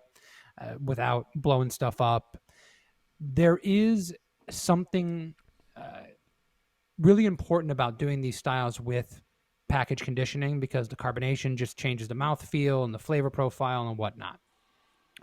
We want to do this in a can because we have been doing some of our more regular specialty style beers in a can just to give people more access. Maybe they want to go to the beach. Maybe they want to bring them out on their boat. Gotcha. We wanted to we did our triple in a can for the first time.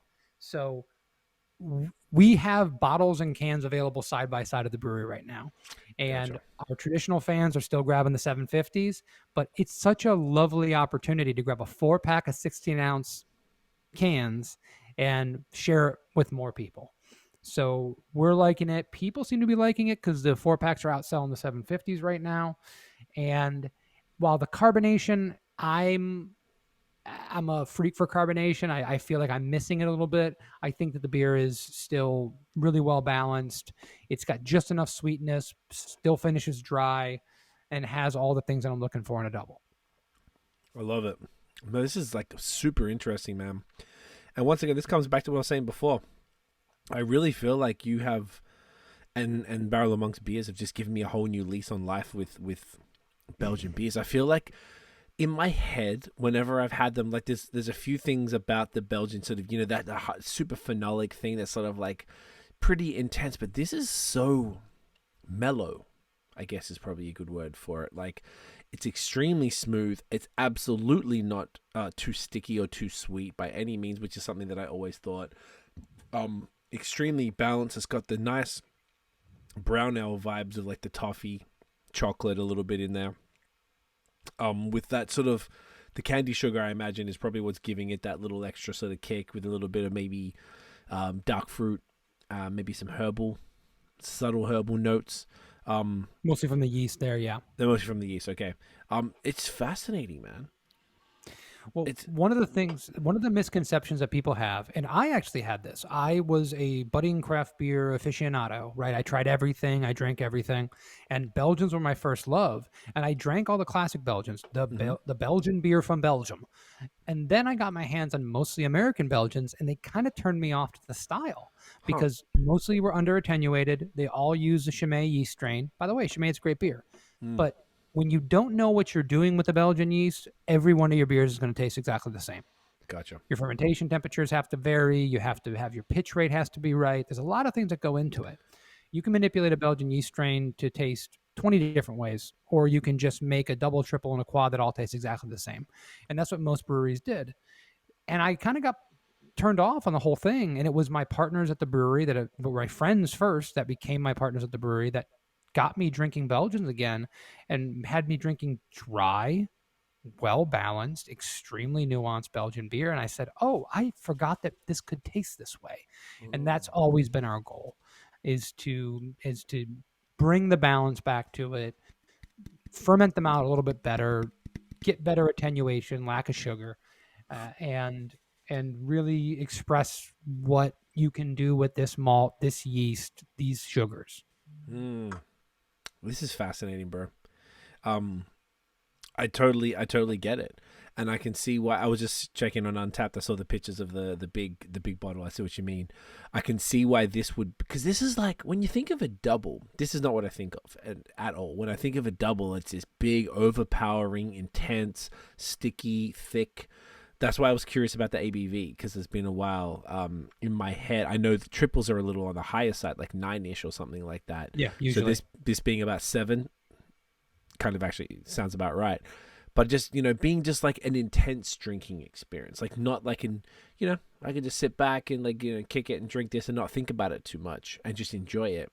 I always sort of felt like it was this big sort of, just this whole thing. But it's completely proven me wrong, and I don't know if I've ever had a double from a can before. So it's almost like, do you think that maybe that's like a psychological thing which makes it feel like you can, like, yeah, man, look, I'm having a double, fuck yeah, I'm just gonna crush it like it's anything else, whereas a bottle feels like more of an experience these days. Well, so much of everything is psychological, right? I mean, we're looking at a darker, look at this dark beer, right? That's got to be heavy. When you try our triple in whatever a few minutes, you're gonna say, "Oh my God, this triple is so much heavier than this double," and that triple's golden in color. We drink with our eyes. We see dark, we think heavy. I use this example all the time. The amount of times people go, "Oh, I can't drink anything heavy like a Guinness." Guinness floats on everything for a reason. It's 4%. It's lighter than a Budweiser. Guinness is a light beer. It's just dark in color. But people think it's heavy. Well, I mean, part of it is the nitro, and there's some other aspects to it as well. I'm not going to deny that. But when it comes to the actual body style and the thinness and the attenuation and the presence of sugar, it's a dry, drinkable, light-ass beer. It's a reason why people are like, I drank 17 Guinness last night. You never hear I drank 17 Old Rasputins last night because they'd be dead. So when you look at a double and you say 7%, how much different ABV-wise is this to Neon Skyline? 0.5%? So why can't this be a drinkable beer at 7, right? Why can't a brown ale be a drinkable beer? It absolutely can. I love that. I really feel like what you're doing, I don't know, this is interesting because I didn't sort of expect to think this, but I feel like by putting a double in a can, it's changing the way that people can perceive the style completely. There's something about cans to bottles, as you would know, because you've got the small bottle, the small format, the big form. What's the small one, like 12 ounce? So we do 12 ounce and a 330, which is for the triple because that has to have some thicker glass, and those are more like European bottles.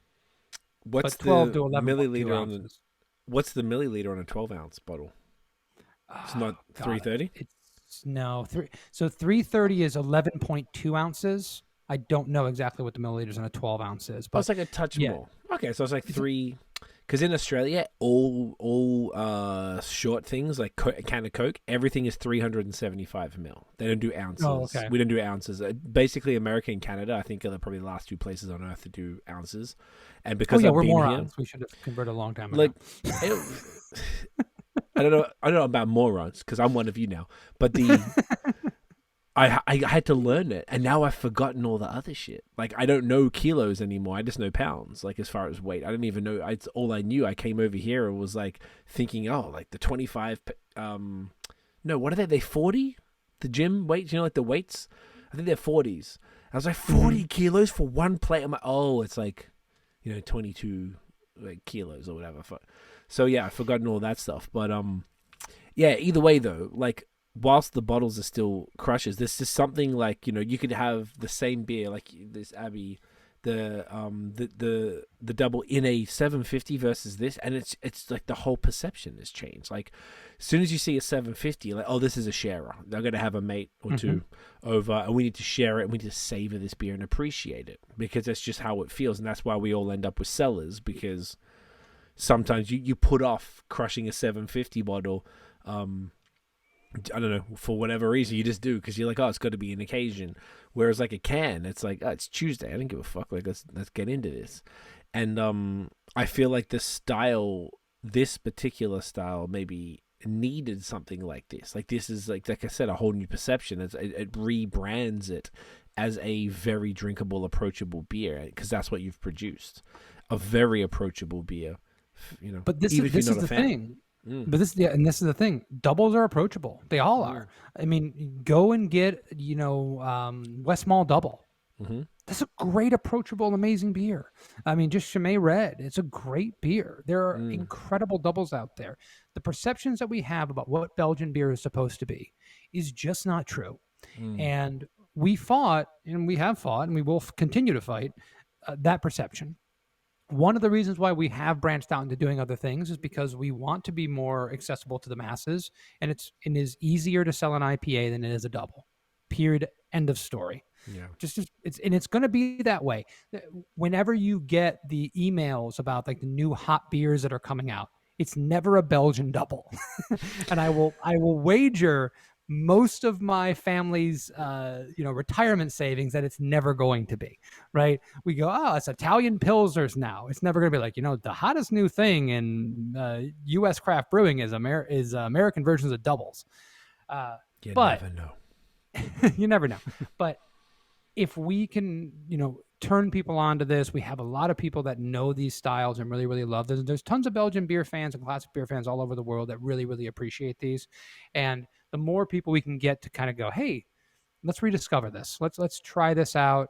Let's re-envision it. I want to think that we were some like genius. Like I put this in cans because I wanted to reprogram people's thinking.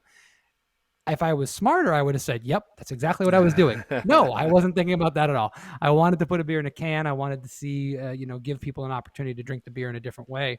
But what you're saying actually is applicable.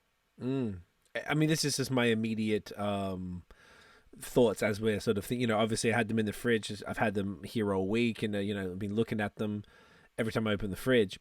But it didn't hit me until now that's the feeling that I get from this.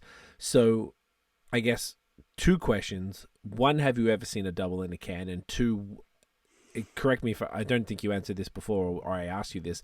Why did you put this specific brand in a can? Maybe as opposed to the short form bottle. I know it was in the large format, but what was the thinking? So first and foremost, there are more and more Belgian traditional styles going in cans every day now. I mean, St. Bernardus Christmas Ale was in a can last year. Yeah. Jeez. Or maybe even the year before, right? Wow. So they've been doing it for a while. Delirium Tremon's been in a can. They're doing cans and cans and cans because it's accessible, and that's where the market is going.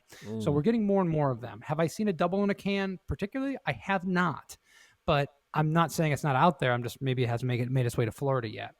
When it comes to why we did this, I wish there was some kind of strategy around it other than the fact that I wanted to put this beer there. But when we do mobile canning, we have a bottling line and we do our 12 ounce, our 330s and our 750s. When we bring in a mobile canning line, we've got to do several brands to do the kind of volume that we're looking for to do a canning run. And every time we do it 3 to 4 times a year.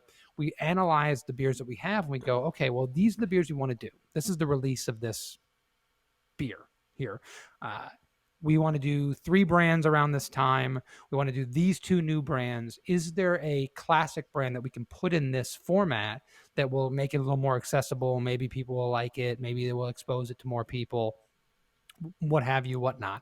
So we've done our Wizard. We've done our single in Havana, our blonde ale with guava. We've done our triple. And I was like, well, why don't we do our double? This is actually one of the beers I'm more proud of. If you're coming into the brewery and like, man, give me a beer you're really proud of. I'm really proud of this double, but it's not one of our highest selling beers. So maybe we can expose some more people to it. And then long term, it'll be a good thing for us. And that was the thought process. Will we do it again next year? Maybe, maybe not. Maybe my quad goes in a can next year. We're not sure, but I like the idea of it because of exactly what you said about those 750s. There is a perception of what a 750 is supposed to be. And you got to crack it open. You got to have 3 people at least with a glass in front of you and all this kind of stuff. And if I can just grab this thing and open it up and drink it, whether it's with dinner or just as I'm watching, the new Disney Marvel Adventures, TV show. A Miami Heat game, maybe? Too. Or a Miami Heat game, or watch the Detroit Tigers lose yet again, then I can have something that I enjoy because the baseball game isn't working out for me. Yeah. I like that, though. I like that there maybe wasn't as, like, it's almost cooler to me that it wasn't this sort of, like, marketing sort of, like, yeah, let's fucking put doubles in the can. I just like, I want to put a double in a can. By the way, that guava, the beer we had last time on the last pod, fucking glorious. I thought about that from time to time. I just love that guava puree, and it works so well in that beer. But yeah, I don't know. I feel like that it's even cooler then because maybe it's like there's unintentional consequences in a positive direction by doing that, and there's a lot of value I think for the just for the consumer to maybe be exposed to it, because just like we were talking about with the West Coast IPA, it's like, I don't know, like now as I'm coming sort of like, I was balls deep in the hype stuff, and look, I still am, but I'm not blinded by it like a lot of the hype people. That's all they deal with. I like a lot of stuff around that. But I was in the hype, and that was kind of all I cared about for a number of years. And then I kind of started to discover the lagers, and the lagers kind of brought me out of it. Oh, I'm like, oh, ESBs, they're amazing. Brown ales, oh, yeah, I remember them. They're incredible. West Coast blow my mind. So now I'm like more interested and more sort of in this open sort of like exploration stage, I guess, similar-ish to when I began, whilst also knowing what I like. And putting a double in a can would probably put it in my face more than, and I feel like, no, forget me, but my archetype maybe would put it in their purview more often, and it was more likely for them to see it than perhaps in a bottle. And especially the smaller bottles, not as much of a differentiator, but the larger bottles, I think it's just like we were talking about. It's like a mental, not a block, but just a different approach to how you consume that product. A can is whenever, wherever, beach, hike, like you said before, you name it, you need a beer to crush. This is not too much. You could pull up on the top of a mountain after a 3-hour walk, even though Florida doesn't really have any mountains, but you know the vibe. We've got slight inclines. They go up maybe a few meters. I don't know. That'll work. It's better on your ankles, better for the shin splints.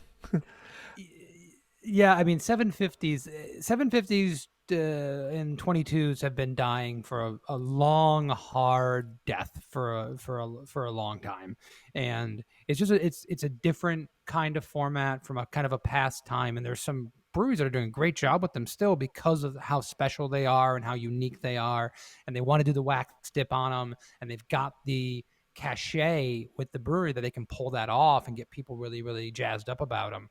But listen, when I got into the craft, this is back in my day, but this is that moment for me. But when I got into this business, I'd go into like my local beer store, and there were more bombers, as we called them, than there were 4-packs and 6-packs. Right? 100%. That's where you got your beer, and you got excited about that because they were like bottles of wine. Mm-hmm. And now those are rare. I mean, they're few and far between. They're mostly coming directly from the breweries and never seeing stores because stores can't sell them.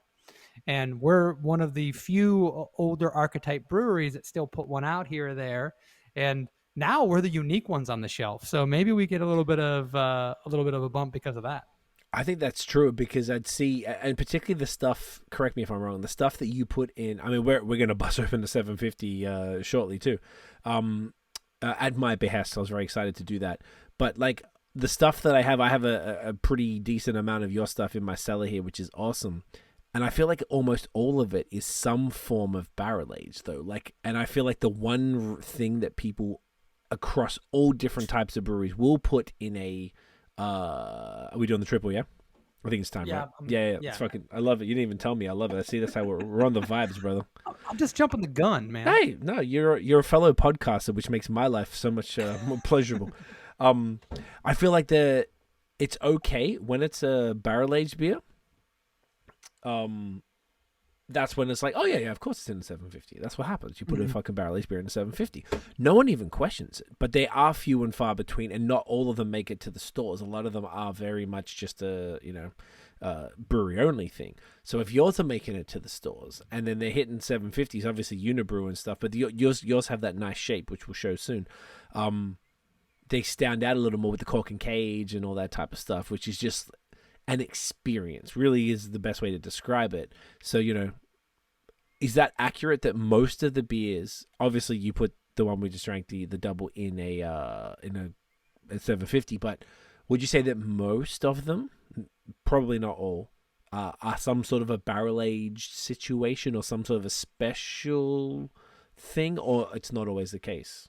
A good amount, but it's not always the case. I mean, so year round, you can walk into my tap room and get my Saison, my double, my triple. My Saison, my double, and my quad in 750s at all times.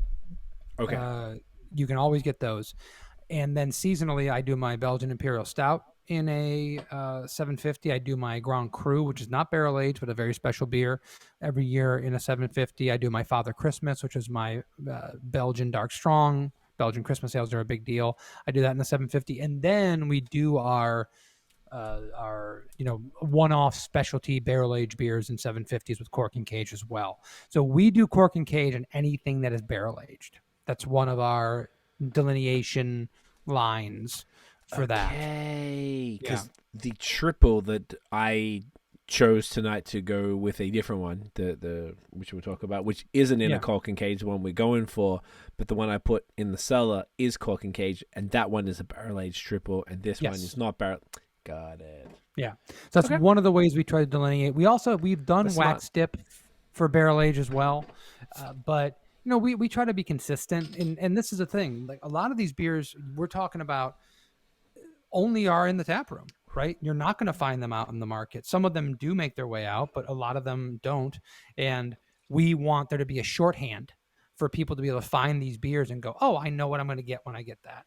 Now, what you're seeing there, and this is the difference between the beer you just poured, that is bottle conditioned. Hence, I forgot what this is, what bottle conditioned beers do. And bottle condition, the mouthfeel on this is going to be completely different than a double. And I like the double in a can. I like it a little bit better in the 750. Okay. And one of the important things about this triple is that you're going to get those tight champagne-like bubbles, which are just indicative of a classic-made Belgian Trappist-style ale. Gotcha. I'm very excited to try that. I remember back in the day, before when I was in my Belgian phase, I moved to Montreal when I was like balls deep in the Belgian phase. So obviously Unibrew was everywhere, and it was like a couple of dollars, and it was just like so sick. And it was always, I remember like you said, Fin du Monde or Maudit and stuff like that are like 8, 9, 10%, and you just take them. They're park beers in Montreal. And we used to live in a building there, and in the building there was a dépanneur, which is a convenience store in the bottom of the building. So you could go down there in my pajamas anytime, even if it's minus 30 outside, and get a fucking $2.99, $7.50, or maybe it wasn't $2, but $7.50 of a 9% beer. And in the summer, you can just take that shit to the park, and that's and you just drink that shit out of the bottle to the face. And I was like, man, no wonder people in Montreal are getting lit, because you could just get Unibrew easily. High that sounds ABV. like a life. I was gonna say, I feel like you might even move there if you go there. Have you been? I have never been to Montreal. I would absolutely love to. It's a very, very cool place. We haven't been back in a year, but we're going back in August. I'm actually quite excited because it would have been well over a year and a bit by the time we get back. It's such a dope city, and just even stuff like that. Like they're very much into all that type of thing, barrel aged stuff, Belgian stuff, farmhouse, like all these different things that really aren't as present in other markets, even here in Ontario. Quebec always had that shit on lock because of the the French Belgian influence. So it was just so normal to you get even when I think Unibrew did a blonde, they did this like 6-pack where they had like a blonde and amber and something like that, just like a non-super Belgian thing. That would just always, like early in I'm talking 10 plus years ago. It just actually thinking about it now and how often I drank these beers, this is just what we drank most of the time. So maybe when you were talking about the nostalgia, I never thought about it. Maybe there is a bit of nostalgia for me with this type of stuff because it reminds me of just moving to Montreal, being a broke little shit trying to stay in Canada and trying to figure it out. And and this type of stuff was, approachable, affordable, and extremely tasty. So it actually was like the best case scenario. Like if you didn't have a lot of cash, you could get this even though they were bought out, but they were bought out by Sapporo, who aren't the devil type of thing. And they still make great beer. And this is the thing. I mean, listen, you can have any vibe you want about any brewery that gets bought out. If they're still making good beer, they're still making good beer. Yes. And they still have people that are local that have jobs at that brewery, and you're still supporting them. You may be giving your money to a conglomerate, but they're paying the paycheck of the person that's cleaning the tanks, and that person is local to that. It's complicated, right? It's just complicated when it comes to that. You're right. But when it comes to something like the Fin du Monde and Unibrew, I mean, Dieu du Ciel is another brewery that's in Montreal, is it not? Oh yeah, I used to live around the corner from it. They have two. They have two. Yeah. I mean, Pêche Mortelle. I mean, just there's so many beers that are just like next level and extremely well made. Those two breweries, by the way, when I talk about, and I said American, but the New World version of those Belgians that are over sweet and not well attenuated and all one note, does not apply to those breweries at all. They are two of the best that do those styles in the U.S. And then you see something like Boulevard, Omegang, Yes. New Belgium, all do it really, really, really well. And there are some other ones that are not as much of my favorites.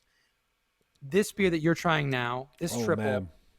big caramel flavor, lots of caramel malt, not caramel malt specifically, but big caramel flavor from the malt. Gotcha.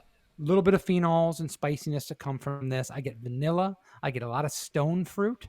Yes. I love the bottle condition aspect of this. I love the mouthfeel of it. I love the drinkability. It's like a New England. Well, yeah, because you got tons of yeast in there, right? There's real yeast in that bottle. Yeah. I think we had this last time. It looks like I checked into it before. This is like the most crushable trip. This is so dangerous, dude. This is 9%. This tastes like 6. This is so smooth. So I expected, like you mentioned, the champagne yeast thing, which is that kind of like the bubbles are so sharp they get a little caught in the back of your throat when if you don't swallow it right. And man, this is fantastic. This has got all those things. Definitely like a little bit of the spices, kind of like stone fruit, like like citrus pithy as well. Extraordinarily drinkable. Like it has no business being this drinkable for the ABV. Like I probably, if someone's listening to our last episode, I'm probably repeating myself, but the nicest thing you can ever say to a brewer, and I helped develop this recipe on a commercial level, so I can actually take some kind of credit for this one. Couldn't do it before. But the nicest thing you can ever say to a brewer is that you hid the alcohol well, because that's one of the harder things to do. So if you're saying this is more drinkable than the 9% begets, I'm thrilled about it. And I agree with it, but it's really, really nice to hear it, because you want to have that smoothness. You want to have something that is just accessible for most people. One of the things, because I came from the wine world. I was a wine steward for 7 years before I got into the beer industry. And one of the things that Belgian beer does, different than a lot of beer styles, it has the kind of flavor complexity and profile that lends itself to wine drinkers. And I've always believed that a great Belgian triple is a gateway beer. Someone loves wine, I give them a Belgian triple. And I say, let me equate this to different styles and different flavor profiles. It's not a 1-to-1. It's not the same, but it has enough nuance and complexity that people can kind of get on board and they can dig it. Yeah. Wow. That's actually a really good comparison. And that is fascinating, because who would have thought a 9% traditional Belgian beer would be a gateway beer? That's, it shows that That's a good point, the breadth of what could, get people into beer. And that's what we were talking about before, is that don't be a pretentious dick like I was. Luckily, these are my boys, and I wouldn't do that to anyone I didn't know, ever do that to anyone I didn't know. I felt comfortable enough, and I will be apologizing. But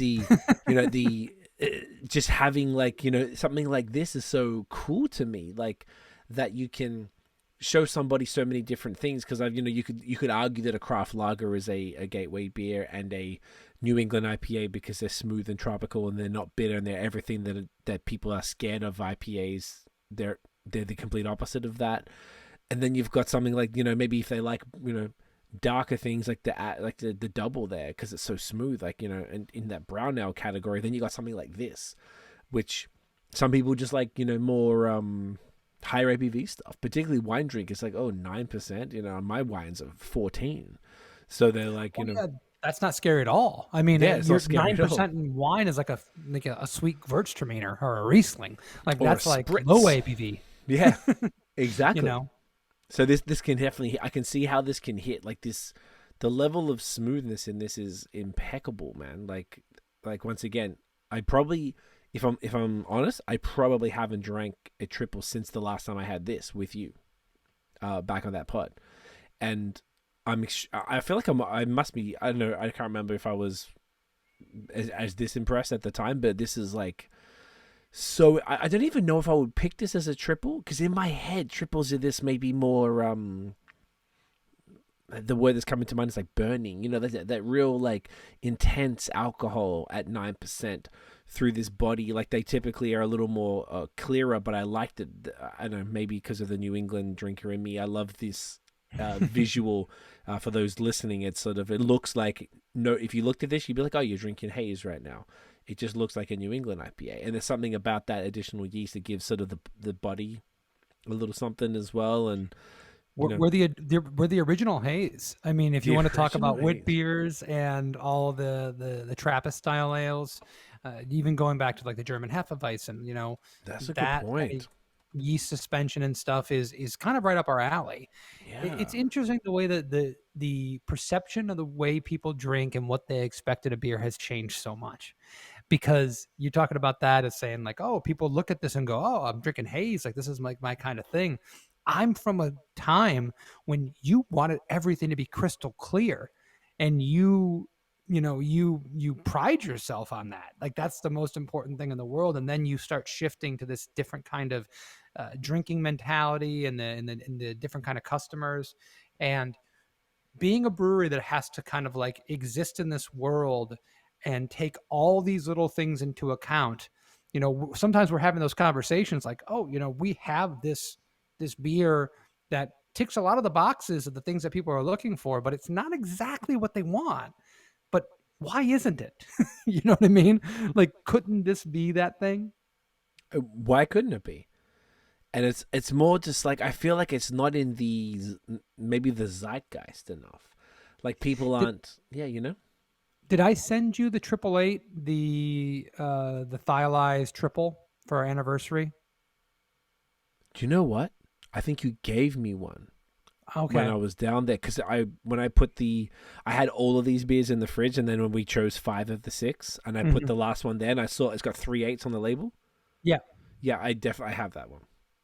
So, I mean, we're not going to drink it tonight. That's fine. I don't have a bottle to be able, I mean, I could walk it through it, but anyway. That is a thiolized yeast with a triple, a Belgian thiolized yeast. Okay. Meant to bring out those flavors with an American hop profile with a triple. And Jeez. I'm telling you, I love it. I think it's a beautiful marriage. The traditional triple was the hoppy Belgian style. The triple was where the hop forward flavors came from. Okay. Excuse me. A little more bitterness and things of that nature. And when we put this beer together for our anniversary, for our 8th anniversary, we wanted to kind of give a nod to the past and give a nod of what we were doing in the present. And I think we came up with something really, really nice. And I'm pretty proud of that one too. What would be the difference between that one with the Belgian thiolized yeast and, say, something like this one? Oh, I mean, completely different profile. I mean, okay. you're getting some of those tropical fruit notes. It's a little bit drier. It's a little bit lighter in body. Okay. But you're getting some of the phenols. The yeast, I believe, is called Sundew from Omega, and the whole point of that yeast is to it's a Belgian version of that. So it gives you the phenols and the esters of a Belgian yeast, but it brings in some of those kind of like whatever the thiolization does to bring out more hop flavor. So it's a balancing act with something like that, and trying to not go too far and tip the scales in one way or the other.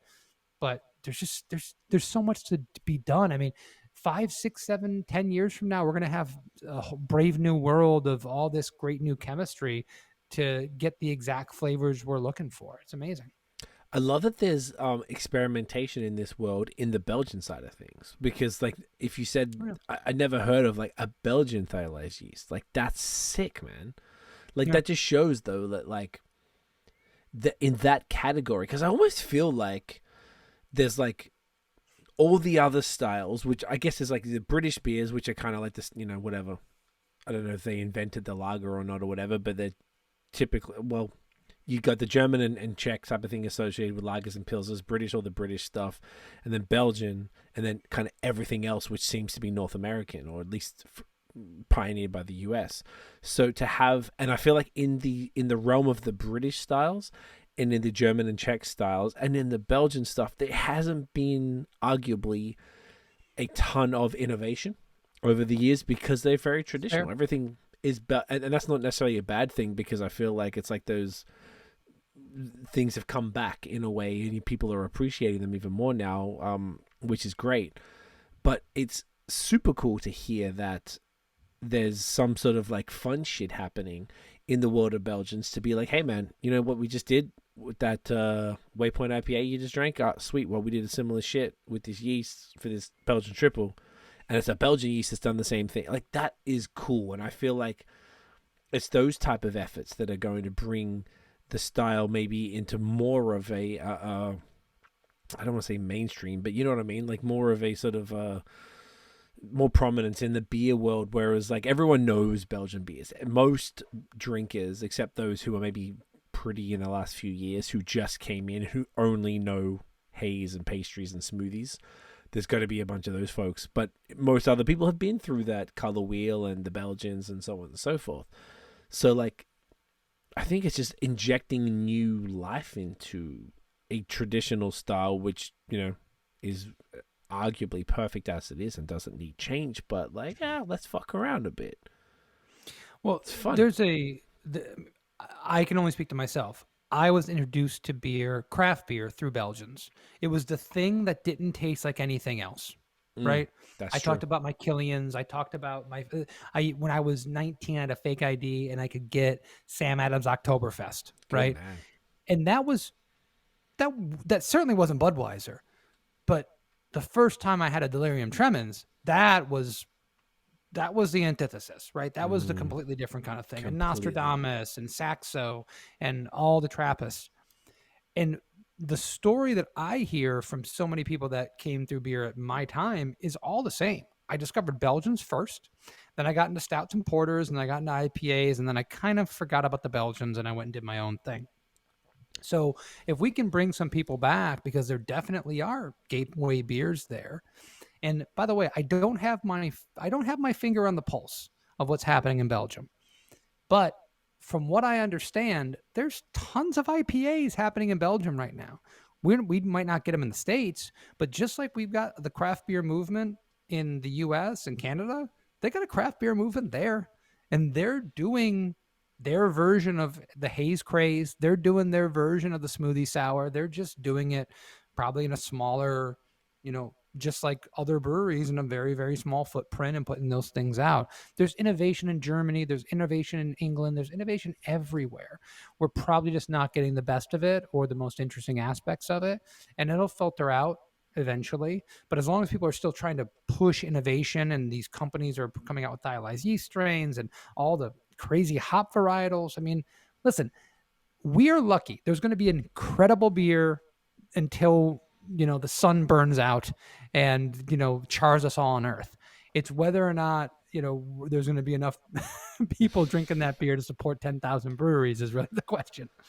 That's really what it is. I love that though. It's just, you are right about the European scene. I know I've heard some great things about Italy, that they got a poppin' scene. I know obviously in Scandinavia with, you know, Omnipoyo in Sweden and Mikella in Denmark and stuff like that, killing it. And obviously England's doing great. And it's sort of like, you know, it's growing out there. But yeah, I guess we just don't get exposed to any of it. And it just seems like something that typically wouldn't be, I don't know, messed with. And then you look at the, you know, what is it? The German Purity Law 1516. There, as far as the lagers and all that type of stuff, and then the way that everything's so traditional. And I don't know if I talked to you about this, but there was this thing over the last maybe 5 years where the Czech government was bringing brewers out to the Czech Republic. Did we talk about this? No, I don't think so. Fantastic. So it's a program that, it was very big here in Canada, and I have definitely heard that it's happened in the States too, but they were bringing brewers out for like a week, and they were showing them around all the different breweries. They were meeting the equipment manufacturers, you know, the Luca, the fucking, all the tanks and blah, blah, blah, blah, blah. And what that tended to do, at least in Canada, is that there's been this influx of Czech-inspired beer in the last 5 years, to some sort of crazy thing. And it's like hyper traditional, like almost zero innovation. As you know, there's a brewery in Toronto, which I think I told you about, called Godspeed, that I wanted you to swing by. They did a collab with Czechvar, and that they also got a pitch-lined barrel, custom made by Pilsner Urquell, and then shipped out. And then they have like their beer that's like an ode to Pilsner Urquell, like a stainless version. Then they put that stainless version, they put it in the wood for a bit. Like, you know, people are really taking this Czech shit seriously out here. So it's almost like the innovation is, at some point, is the going back to the tradition. You know what I'm saying? Like there's like the innovation as far as like, let's just fucking throw a bunch of fruits in these sours and then just let it sit there and not question it and just let it all sit. Then let's not filter it out and just chuck it in the can and hope it doesn't explode. And you got, let's put a birthday cake in this stout and all this type of shit, right? That's one level of innovation. Yeah. And then you've got the complete opposite. So I had Belgian in that sort of Czech thing, which is this sort of like, no, these guys figured it out hundreds of years ago. Let's just not mess with perfection type of thing. So there's something almost like, hey, this is kind of fun. Like the fact that the Belgians are doing all the, hype North American stuff, but also, fucking with the yeast a little bit. Like, I don't know. That's just really cool and interesting to me. I like that. I think people are going to innovate no matter what. And I think that just in general, we do want to try new things. I mean, it's true. We get to a certain point in our lives where we just kind of want the thing that we like, right? Like, give me the thing that I like over and over again. I've decided it. And I think it's a symptom of being a human being, right? The best instincts we have are to continue to try new things and love new things and really, really appreciate what's going on now. And there's always the next generation behind you that's going to kicking you in the ass and say, well, you're old and you don't know what you're talking about and we got to do this new stuff. And that happens in Belgium and Germany. That happens in the Czech Republic. That happens in every single place in the world. There's someone that's going like, hey, old man, get out of the way. I got an idea. Stop stopping me, right? So I think that's prevalent everywhere. It's probably more wide open in North America than it is anywhere else, but it doesn't mean it's not happening in other places. And those innovations that lean into classic understanding of flavor, once again, to relate it to a different thing, Italian cooking. I love cooking. There are classic flavors that go together in Italian cooking. And there are people that do fusion restaurants. This is Italian, Asian, Cuban fusion. I don't know what that means, but I've been to places like that, and they're really, really good, right? But at the end of the day, you don't have to recreate a tomato mozzarella basil salad, right?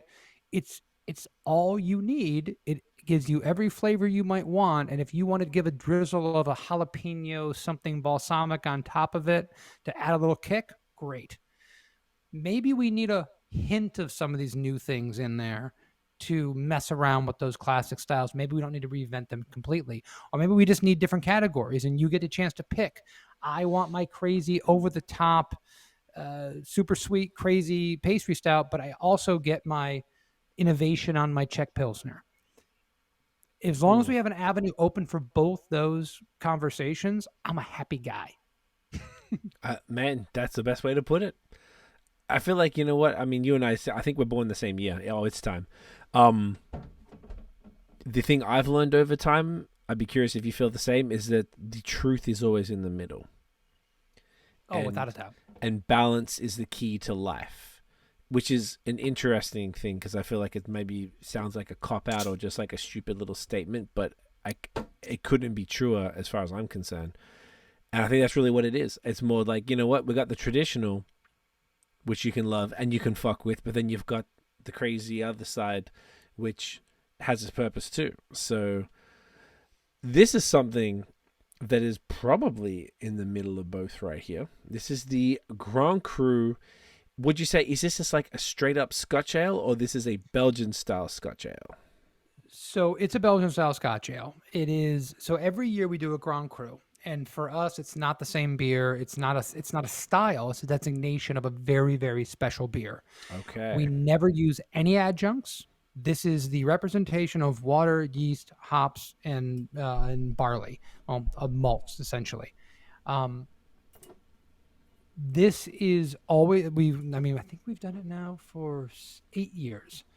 Never the same yeast, or never the same recipe twice. Always something different. Always high gravity. Right, at least 8 and above. This is 9. And yeah, and we want to represent like what you can do with just simple ingredients. We've always used a Belgian yeast strain in the Grand Cru so far. That may change in the future. Okay.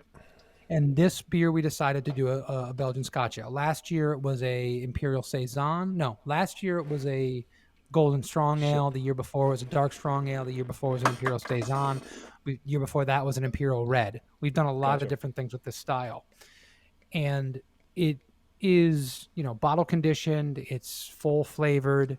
And all those kind of things that you get from adjuncts, we want to show you can get this from malts and candy sugar and the other things that we can use in brewing.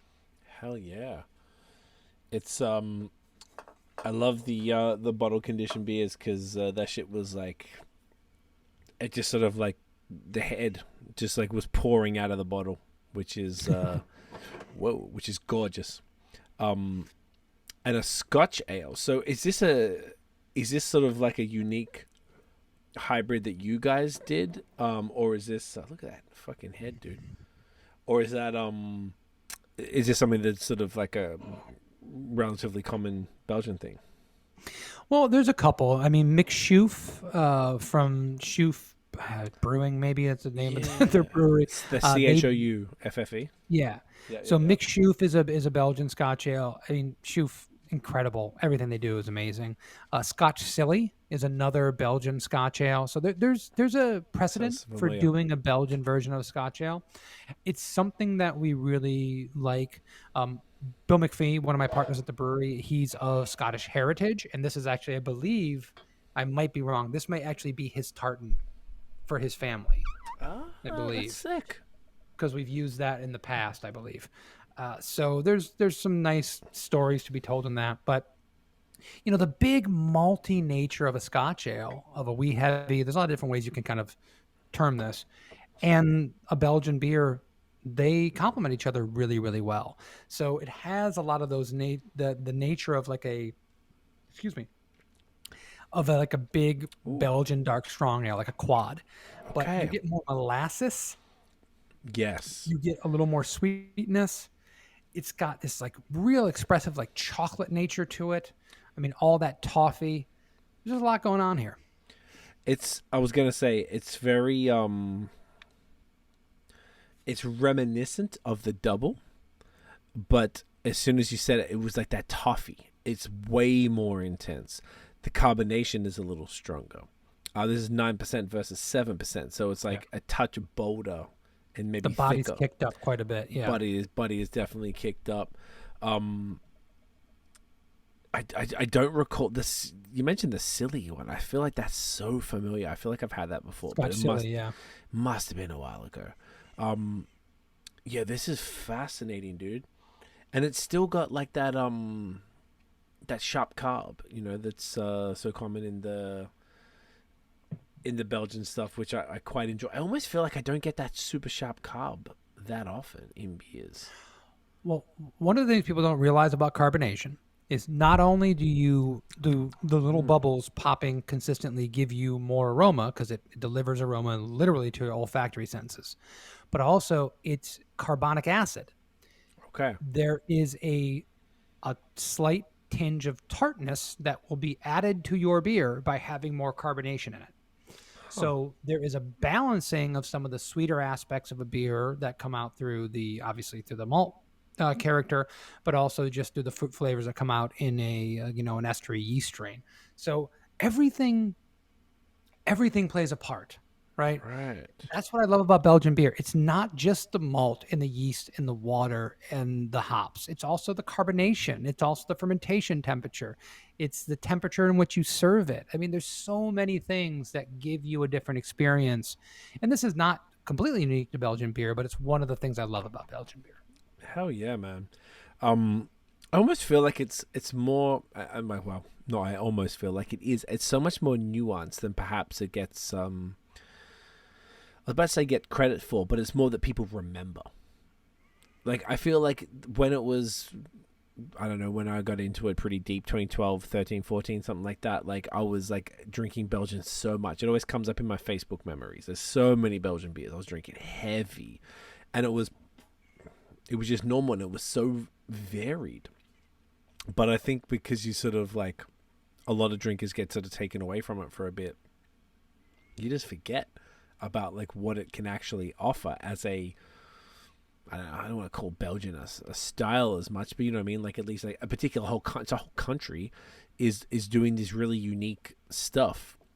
And it's so much more, you know, maybe people might picture Belgian as being maybe one dimensional, but it's like, it's truly like, this is crazy. Like, this is fantastic. This, once again, on the compliment side, absolutely does not taste 9%. Like, this is really fucking... Thank you. Yeah, and it's very different to say the triple. The triple was a lot smoother because I guess this is more bottle conditioned. It's got that sharper carb, so it's a little more intense, but it's... the toffee is just so rich. Yeah, the other like flavor profiles you could mention in this. Well, so I do get Baker's chocolate. I get a lot of toffee. Mm-hmm. I get those kind of like dark red fruits that come out of this. I get molasses, tons of molasses on the nose. Yeah. There is a baseline because of the yeast we use in this does get some phenolic spice in the background, but it's a little bit more like raspberry, blackberry. So it's a little more estery than it is phenolic, but there is a backbone of phenols there. But this is another one of those things. I love the fact that as this beer is going to warm up, it's going to taste completely different. It's going to evolve over time. And this is another thing about, you know, bottle conditioned beer. I can put this beer down in the cellar, and in 2 years, it's going to taste different. And it's going to evolve and change. In most of the ways, it's going to be really, really good. I'm very proud of doing beers like this because when I look at the flavor profiles of all the pastry stouts and the adjunct beers in general, and they go across different styles, obviously, I can get so many incredible flavors out of just using malt and candy sugar and yeast. They can be there too. And I don't have to go into that. I'm not opposed to using cocoa nibs to get Baker's chocolate. But what if I can get that by just having the right malt bill? Isn't that pretty cool too? That's hella cool. I think it is. I think it really is, man. I almost like felt like there's a bit of a mild pendulum swing back from pastries because I feel like they became a little like just too prominent and too intense. And like, to be fair, I like pastries. Don't love them, but I like them. But when I was in Florida, all of the beers that I brought back that were big stouts, almost none of them were pastries. Anytime a brewery had a choice, I was like, which is the one that's only bourbon barrel aged? Like, let me get that one. And it was just more like, pastries are cool, but like, I don't want 750 of pastries or even 500 ml really, because you like, I don't always share.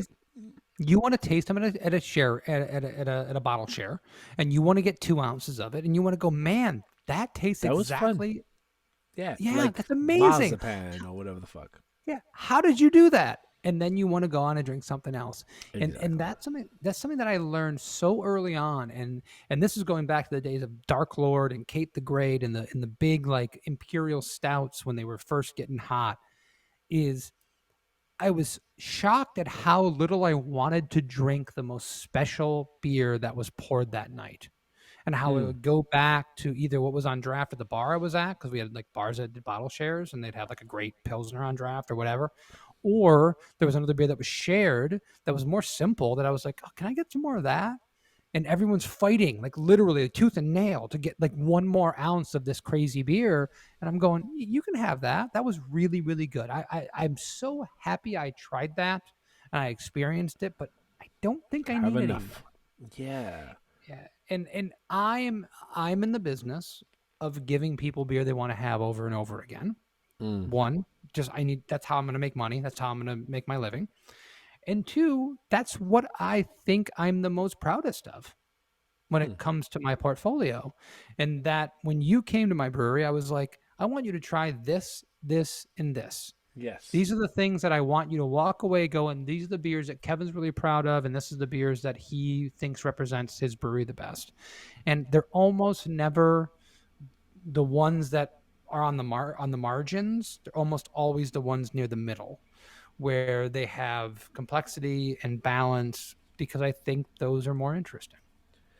I agree with that, and I feel like that's a great conversation point about when we came to the brewery, and I was super impressed. It was like the tap room wasn't massive, but you had a sick patio, which is very Florida, and a great food truck out the front. I was like, yeah, there was a vibe, and I came at like relatively early, like 2:00, 3:00, or something like that. We weren't even open yet. Yeah, when you came, and then but I was there when people opened, when you opened, and it was pretty full, pretty early, and I think it was a couple of days before I left, so it would have been midweek, Tuesday, Wednesday, something like that, and we drank the Waypoint. We did the highlight video, but we drank Waypoint. We drank something else from the tap, which I don't necessarily recall. And you were like, "What else do you want to try?" I'm like, "Let me try a dark beer," because I don't think I tried a dark beer. So we went upstairs, and we hit the special cabinet. You busted that bad boy, but we had a stout. Did we do Dennison's? That's exactly what we did, which was phenomenal. I was like, I just wanted to try a dark beer. I felt like also I'd been in Florida for a month and I'd barely had any dark beers. So I was like, I just want to try, I want to drink a dark beer right now, because we were inside a brewery. It was nice. It was cool as opposed to stinking hot outside. And it was like, it was perfect. But I know I liked that you were like, no, you need to try the Waypoint. And I was like, yeah. And I had that shit on draft. And I was like, fuck yeah, that was great.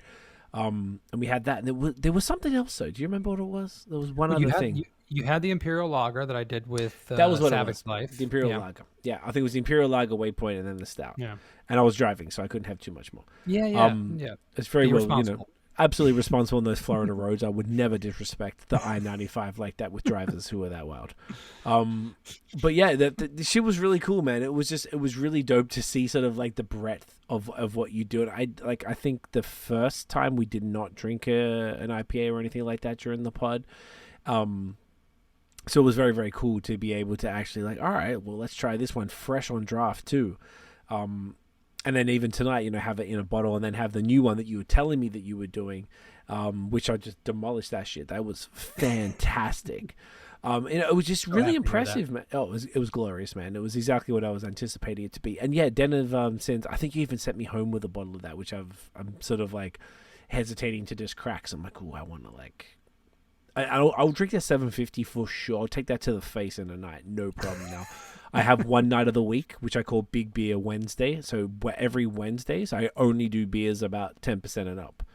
Because if I have a regular drinking night where I'm having a Pilsner and then this and this and this, it doesn't really allow room for the larger beers. But if I have one night where that's all I drink, I'd be able to have a couple of them, or I would have a 750 and that will probably call it a night. But I'll be able to drink the whole 750. And it is difficult to have a whole 750. I haven't had one yet, but if something that's maybe a little more intense. But I think something like that Den of Sins was like, oh, I could drink that whole thing to myself, absolutely no problems, because I think it was 10%, but it's balanced and chill and not too sweet, and it's a really dry imperial stout. I mean, yeah, that was a beer that we designed early on to be really, really drinkable, and we think really flavorful. Listen, I begrudge no one that looks at our imperial stout and goes, not sweet enough, doesn't have the aspects that I love in that style. Fair, completely fair. But we were looking to do something different in that, a little more drinkable, especially being in South Florida. I always say this, I want my beers to be drier because most of the classic versions of all these beers, whatever they are, Pilsner or whatever, are drier. But I'm also in Florida. I don't want things to be cloyingly sweet when it's 10,000 degrees outside. I want it to be drinkable. Yep. And that's an important aspect to who we are. We're not just representing the classic style. We're also representing where we are in the world, latitude and longitude. Yeah. It's an important thing too. It truly is. And now I've been there and spent time there and then seen the place specifically. I would imagine that, if you are a resident of Florida, you would sort of be just used to that being what's going on outdoors. So you just sort of like, whatever, I want to drink. Like, in Canada, when you've got that short amount of time that it is like that, you're like, oh, I don't want to drink 10% stouts. I'm trying to drink whatever it is that tickles your pickle, sours and lagers and blah, blah, blah. But I got mates who are like, oh, there's nothing better when it's 30 degrees Celsius outside and I'm in my basement with the air conditioning on and I'm drinking a 12% barrel-aged stout. That's fucking amazing. And I used to think, it was one of my good friends, and I was like, you're crazy, bro. But now I'm like, no, I kind of get it, because you told me in the United We Drink episode that basically Florida invented the pastry stout. And, you know, with that context... It could be argued. I can't say that for sure. I just want to put it out there. You know, Funky, one of the originators of like the over-the-top, like, we're going to take this flavor and turn it up to 11 and everyone be damned, drink this beer. I respect it. But I almost like get why though. Like, it's like really hot, but just like, fuck it. I'm just going to go hard. Like, I'm going to go and drink this. That doesn't make any sense to drink it. But it's like, if that's your everyday reality, then it doesn't even matter anymore.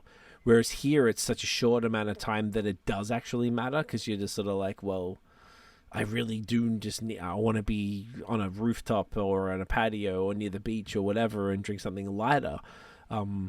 So I kind of get the mentality that would make you want to do that. And so I was like, oh, you're like, what do you want? And I was like, you got a stout? And you're like, yeah, let's go. And like that to me was coming back around full circle, was like, oh, I've been in Florida a month, man. Like, give me a 10% big boozy stout that we can, like, you know, really just like chew on for a bit type of thing. But it was cool just to see the variety of what you guys are able to pump out there, and your barrel program, and the brewery is fire. It's you know, it's huge in the back.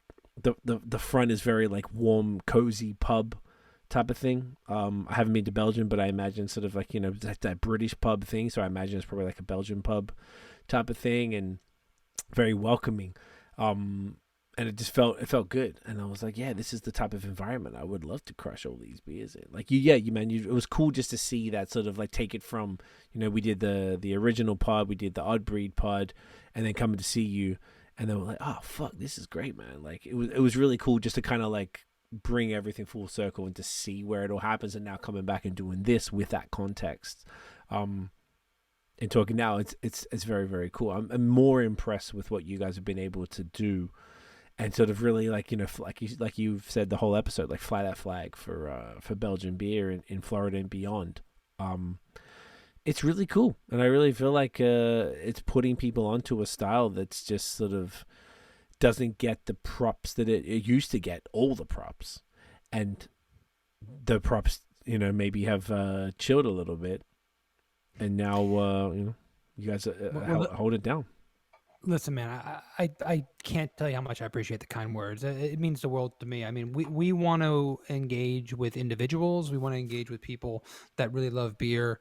And it means a lot when it's, I mean, one person, two people, a party, a company that is next door that does their party at our place because they love our beer so much. We're still at that level. We're not a massive brewery. We did 25 or 2,300 barrels last year. We're small in the grand scheme of things. So every one of those compliments just means the world to me. So thank you very much. You know, beer is, we want it to be relatable. We want people to be able to discover new and interesting things. We love the fact that we are leaning on a tradition that has decades and centuries behind it, right? Literally. That these things have been made, and we're lucky in the fact that what we're doing has that kind of that kind of history, and trying to do that justice and be proud of it. And we've done collaboration beers with multiple Belgian breweries, and some of the best compliments I've ever had was someone drinking my triple from Belgium taking a sip and going, it's good. That's a compliment, man. Right? From like that cat, you're doing it right when you're using these kind of ingredients, and you're making good beer, and you're working within a niche to produce something that you're proud of. And I hope that every brewery is doing that. I hope every brewery is proud of the beer that they're making, because as much money as it's possible to make in this industry, when you can sit back and go, I really feel good about what's going out of the front door. I really feel I feel good about what the people were drinking today in the tap room. I know what it feels like, and I've put out beers that I was like, I don't think I like that much. That doesn't feel as good. And I've done this across Barrel Amongst my previous breweries. That's kind of sucks. So we are always trying to do that, always trying to represent who we are and just kind of be proud of what we do. I love that, bro. I love that. It's really important.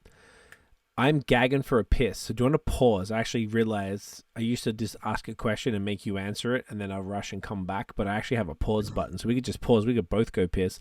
Then we'll come back, and I'd love to do a bit of a hip-hop chat because we didn't get to do that. We did that on United We Drink, and I know that you said you heard it on the pod we did with Crowns and Hops. And it doesn't happen very often, and I'm always excited to get into that here on BAOS for those who do appreciate it. Hit the pause, man. Let's do it. We're back in a sec.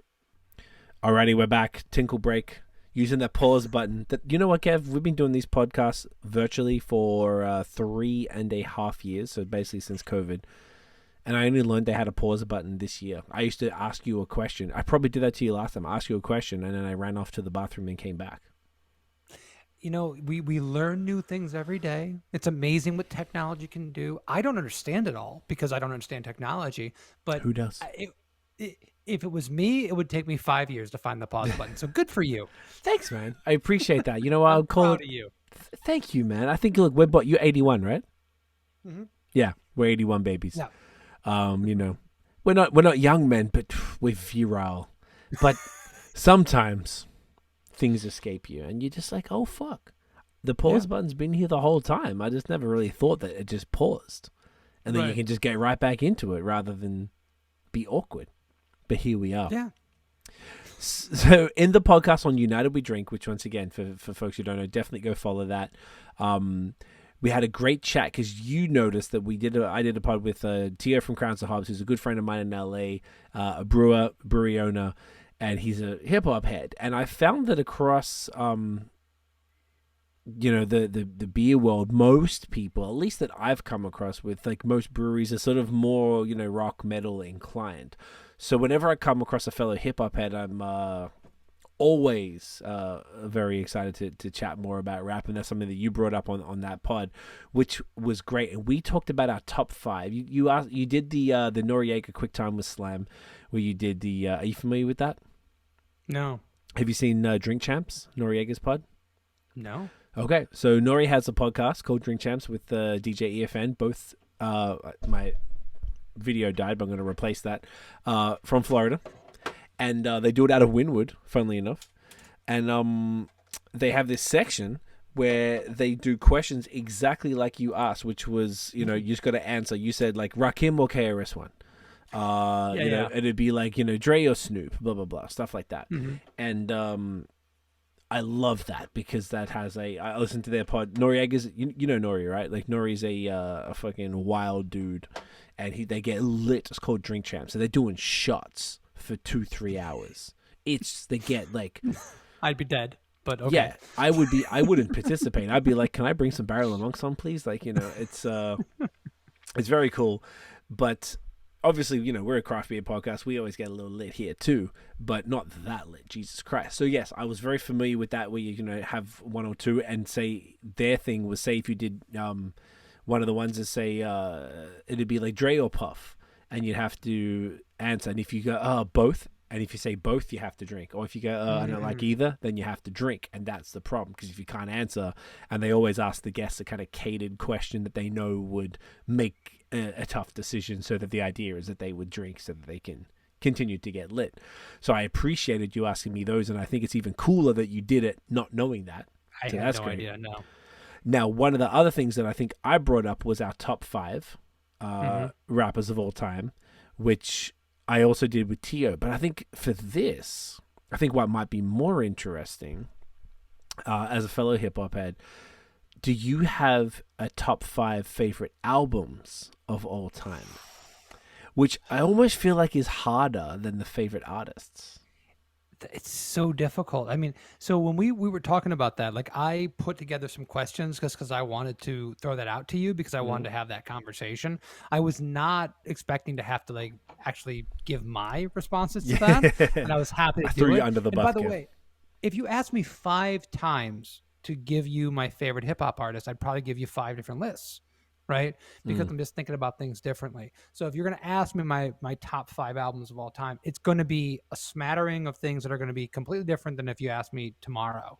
And I respect that though. And I think that's okay. It's like, as of this moment and this moment in time that we did not plan this, by the way, and I didn't warn you. So it is okay if we do this next time and I ask you and there's 5 different albums. That's completely okay. So I'm just going to give you 5 albums that I absolutely love top to bottom. And they might not be my favorite of all time, but they're the first ones I'm thinking about. Midnight Marauders, Tribe Called Quest. Classic. Has to be on there. Black on Both Sides, Mos Def. Yes. That is a perfect album. It is beautiful from top to bottom. It is just, it's just perfect. It really is. Enter the 36 Chambers. Yes. Wu-Tang. Once again, I mean, everything on that album works. There is so much talent around that album that it is almost unbearable how much talent's around that album, and the production is amazing. Those are the first 3 that come to my head. Now we're stretching a bit. Yeah, I've got to dig in a little bit deeper. I'm gonna go back to the principle of what are the things that are formative for me. Tupac, All Eyes on Me. Classic. Yes. It was my formative years. I honestly don't think it's actually his best album. Honestly. I agree with that. I agree. But there's just phenomenal. Something. That album everything about it and my time and place it just means the world to me. And man, I'm having a hard time coming up with what would be my next. Do you have like a top 5 or top 10 favorite artists that if you think of the artist, then maybe you can think of an album from that? That's very, very helpful. I might put. No, you know what? This is super boring. I'm gonna go back to Outkast. I'm gonna go back to AT Aliens. I don't think that's boring at all. I actually think that's your biggest left field pick out of all of those, because all the rest of them were undisputed classics. Yeah, I'm gonna go back to AT Aliens. I think that's one of my favorite albums of all time. I was actually thinking also of Nas's Illmatic, which is fucking classic, and it was written his second album. Low key classic. Didn't get 5 mics in the source, but that's okay. In hindsight, I mean, such a good freaking album. But yeah, there's just something about AT Aliens that I absolutely love. So I mean, those like ask me tomorrow, I'll give you 5 new ones, but those are up there for me. Those are really, really good options. I feel like it's interesting when you say. When you're asked like the favorite albums of all time, because it becomes like, once again, we're the same age. It sounds like we probably got into hip hop around the same time. There's like the formative thing, but like, I don't know if I brought this up, but my girlfriend's cousin, he works for our company. He's 25. He's from England. He's like, his GOAT is Drake, but he also loves Future. But so me, him, and my brother have another podcast, and we had this segment for a while there where we were giving him homework each week, and we were giving him, say, 2 albums, one R&B or neo soul like D'Angelo or Erykah Badu or something like that, and we give him a hip hop album to go listen to. He'd come back the next week, tell us what he thought. So he was like, he fell in love with GZA, Liquid Swords, Raekwon, Cuban Links, fucking Roots, Illadelph, Half-Life. Yeah. Every time I see, he knows all the words to Liquid Swords and to Cuban Links. And he's 25 years old. He wasn't even born when these albums came out, but he went and listened to them. And he's like, he said to us, he's like, and my brother's only 2 years younger, 2.5 years younger than me. He's 83. And he was, Dan, his name's Dan. Dan was like, nobody these days raps like, it's not the same. He goes, music now is not how it was back then. And he wasn't even fucking alive. And I think that's such a cool thing from a dude who's 25 years old to be able to be like, I've heard this stuff. He went out of his way to do it as homework for the show. And he realized what that, you know, like how dope this music is that's so undisputed. So all the albums that you mentioned are just like, you know, there's nothing that even really competes with it. And I don't know if there ever will be. Well, you know, so much of it is time and place, right? I mean, these are the things that are like emotionally you connect to. And I'll be honest, I am not a hip hop head now. I don't know who's making great music. It is very time and place for me where I got into this music and where I enjoyed it. I want to ask you a question, and this just came up, and I will actually start off by telling you what my answer to this question will be. Please. Desert Island. This doesn't make any sense, by the way. But no, we used to have that as a podcast question for beer. A desert island. We got one song, one hip hop song to bring with you. One song or album? One song. One song. One song. One song that you can listen to over and over again. Don't even call it Desert Island. I can just listen to this one song over and over again. And I'll tell you what mine is for a hip hop song. Pete Rock and CL Smooth, They Reminisce Over You. Troy is a classic. Interesting. That there is not a better, more layered, more complex, more interesting, more socially conscious, more everything song in the history of hip hop to me.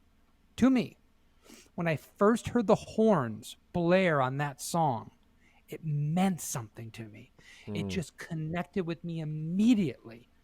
And every single word just resonated. And to this day, when I have my freaking, phone on shuffle and that song comes up, I just am transported into a different place and different time. And there's no right answer, but is there a song that does that for you? Through the Wire, Kanye West. Really? I've been rapping since I was 16. I'm 42, so since I was 16. Been releasing music since 2002, so literally half my life, 21 years, been releasing music. In 2002, this is just the explanation, I met this dude at a call center, and he had like a deal with this little local label in Melbourne, and they had a studio at this guy's house. So he was there. So we went there every day for a year, basically end of 2002 to the beginning of 2004. Every day, birthdays, pretty sure even Christmas, like every day. And we made an album, a mixtape. Well, it was a mixtape, it was an album.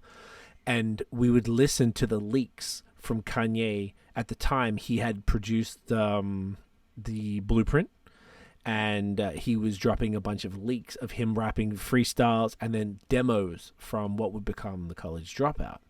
So we were hearing these songs, and the way that I'd never heard anyone rap like that before. Like you mentioned on Troy, they were the way that CL Smooth was rapping on that. Kanye had this conversational style. If you think about it, in 2003, 2002, nobody was rapping in the way that he was. Like on all the songs on that album, on the whole College Dropout album. Very conversational, really clever, witty soul beats that were just so disgusting. Like the way that he flipped those samples, and there was this dude who was underrated, and I always felt underrated, underdog type of thing. So this dude who had to like fight for himself to become who he is, was like just the coolest shit in the world to me. And to hear the demos, I heard I had, the equivalent of demo-itis that artists get. Like I had that for Kanye's song. So when I heard College Dropout the first time, the retail version, I'm like, oh, this isn't it. It's different. It's not that I had the original All Falls Down with Lauryn Hill, the original sample before Selena Johnson had to re-record it. So like Through the Wires, I think just one of the most perfect songs, because if you think about the genius of it, he had a car accident, he had his jaw wired shut, he wrote and recorded the song, and whilst his jaw was wired shut, had this crazy sample. The Chaka Khan forced him to make the song clean. Like she would only clear it if they made the song clean. Same as I think School Spirit was also a clean song because of that.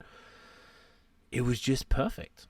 And I know he said some fucked up shit, but like right here I have a wall of Yeezys.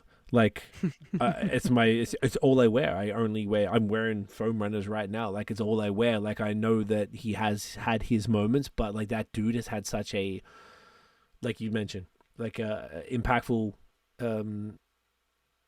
period on my life that never, and that was when I was, early 20s. It wasn't even when I was like 16 or anything like that, but it's resonated until this day. So I think that is the best song of all time, and I could listen to that forever and never get sick of it. Well, people that open your world up, right? They hold a special place in your heart. I mean, they're part of you, right? Part of who you are, and what that's as part of an artist or part of a human being, part of a person living and breathing in this world, means something more than just an untouchable artist on wax or whatever it is. So it's understandable. And, I have a bias against someone like Kanye because I was not listening to hip hop when he came out, like regularly when Kanye came out. Gotcha. I wasn't. So when did you hear of him? I guess when it sort of became more mainstream and it was just like you couldn't avoid 100%. it. Yeah. Much more mainstream. And when I was listening to his stuff, and by the way, I'm completely ignorant, so please don't judge my knowledge or not having knowledge of this, but I went back and tried to listen to Kanye's stuff, and I was like, man, there's so much misogyny in here, and there's so many things that I just don't kind of agree with, and there's talent, there's deep, rich talent here. But it didn't speak to me. Hit. When did you listen to it? Oh, and this is probably mid to late 2000s. I would say. You heard his early stuff or just all of the stuff? I couldn't tell you. I couldn't. Gotcha. I mean, this is when I had iTunes on my phone, and I was like, oh, I need to listen to Kanye. I need to. Yeah. And I was like, man, this is good, but I don't really like it. It doesn't speak to me as a person. I would say you'd be listening to like graduation era stuff probably, which to me, I wasn't in love with that because that started to become a bit more poppier and a bit more like out. Based on all the things that you've said from this conversation and from the conversation on United We Drink, I'm like, you and I have a same core hip-hop, taste in hip-hop. And for you going and listening to the new Kanye in mid to late 2000s, whether it's late registration or graduation level stuff, I can absolutely see that you would just be like, it's not for me. It's a little flashy and a little like misogynistic and stuff, whereas the early stuff was clever. And but it was one of the, you mentioned multiple times, it's time and place. People always gave me shit because I never liked gangsta, and I always thought, rest in peace, Guru. Right, but people got mad at me because I was like, I think Guru is nursery rhyme rap, and I can't handle it because I didn't get into gangsta in 1993, so I missed the boat. I didn't get into Master Ace at that time, and I tried to listen to it. I'm like, I can't listen to this. I can't appreciate it because it didn't hit me when I was that, when it came out, and you can't really catch up to that. And I very much understand. And I think it could be the same thing. Kanye just hit me at this time when I was making music and trying to find my way in being a rapper. And I was like, nothing spoke to me more than the soul beats. And we never changed. The whole time we've been making music for 21 years, we've been doing soul beats. And it's come in and out of favor. And it's interesting to me. Did you ever listen to any of the Jazzmatazz albums from Guru? Yes. I really like Jazzmatazz 3. That was my favorite one, actually. That was the shit that got me into it. Like, I love a few Gangstar songs. Like, Tremo is obviously one of the goats, but like Work. I really love Work from Gangstar. That song's a classic. And there's a bunch of, Above the Clouds and, some of that royalty and shit like that is cool. That album was actually really underrated. There was a time and place which I freaking loved in like the late 90s when like Slick Rick put out an album for the first time in like 5 years, and Rakim did the 18th Letter, which is one of the most underappreciated albums of all time. Back is one of the sickest shit of all. It's so fire. It blows your fucking mind. Yeah. I mean, his wordplay and the way that he just flows into every single lyric is effortless. So there was a time and place where it was like, oh, fucking Gangstar has a new album. EPMD has a new album. I mean, I loved EPMD. Back in Business, I think, yeah. Oh, with the joint. That was a soul beat too.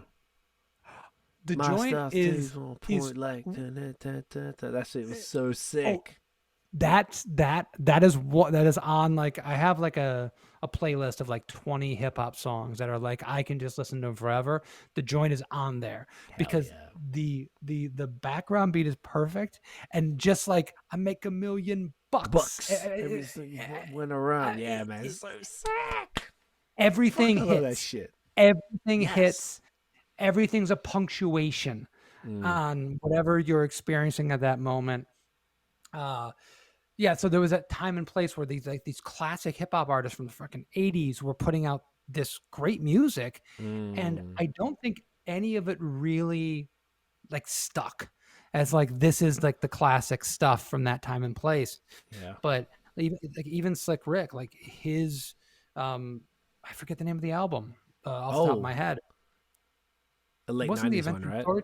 Was the Adventure of Storytelling? That's what I had in my head, but I don't think it was. I think that was the earlier stuff.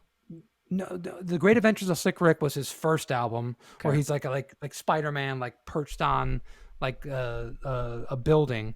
I think it was the Adventures of Storytelling, or something of Storytelling, Volume 1, which I don't even know if he did a Volume 2, and that had like, it had a bunch of guest artists on it, and there were great tracks on that, and you just saw like talented people being able to like express themselves in a way that they had not been able to do for years and years. And I love that time and place in hip hop, because we were appreciating these people. Craig Mack had a great album around that time that I was like, man, this fucking guy is amazing. Yeah. Like he knows his shit. He can put it down.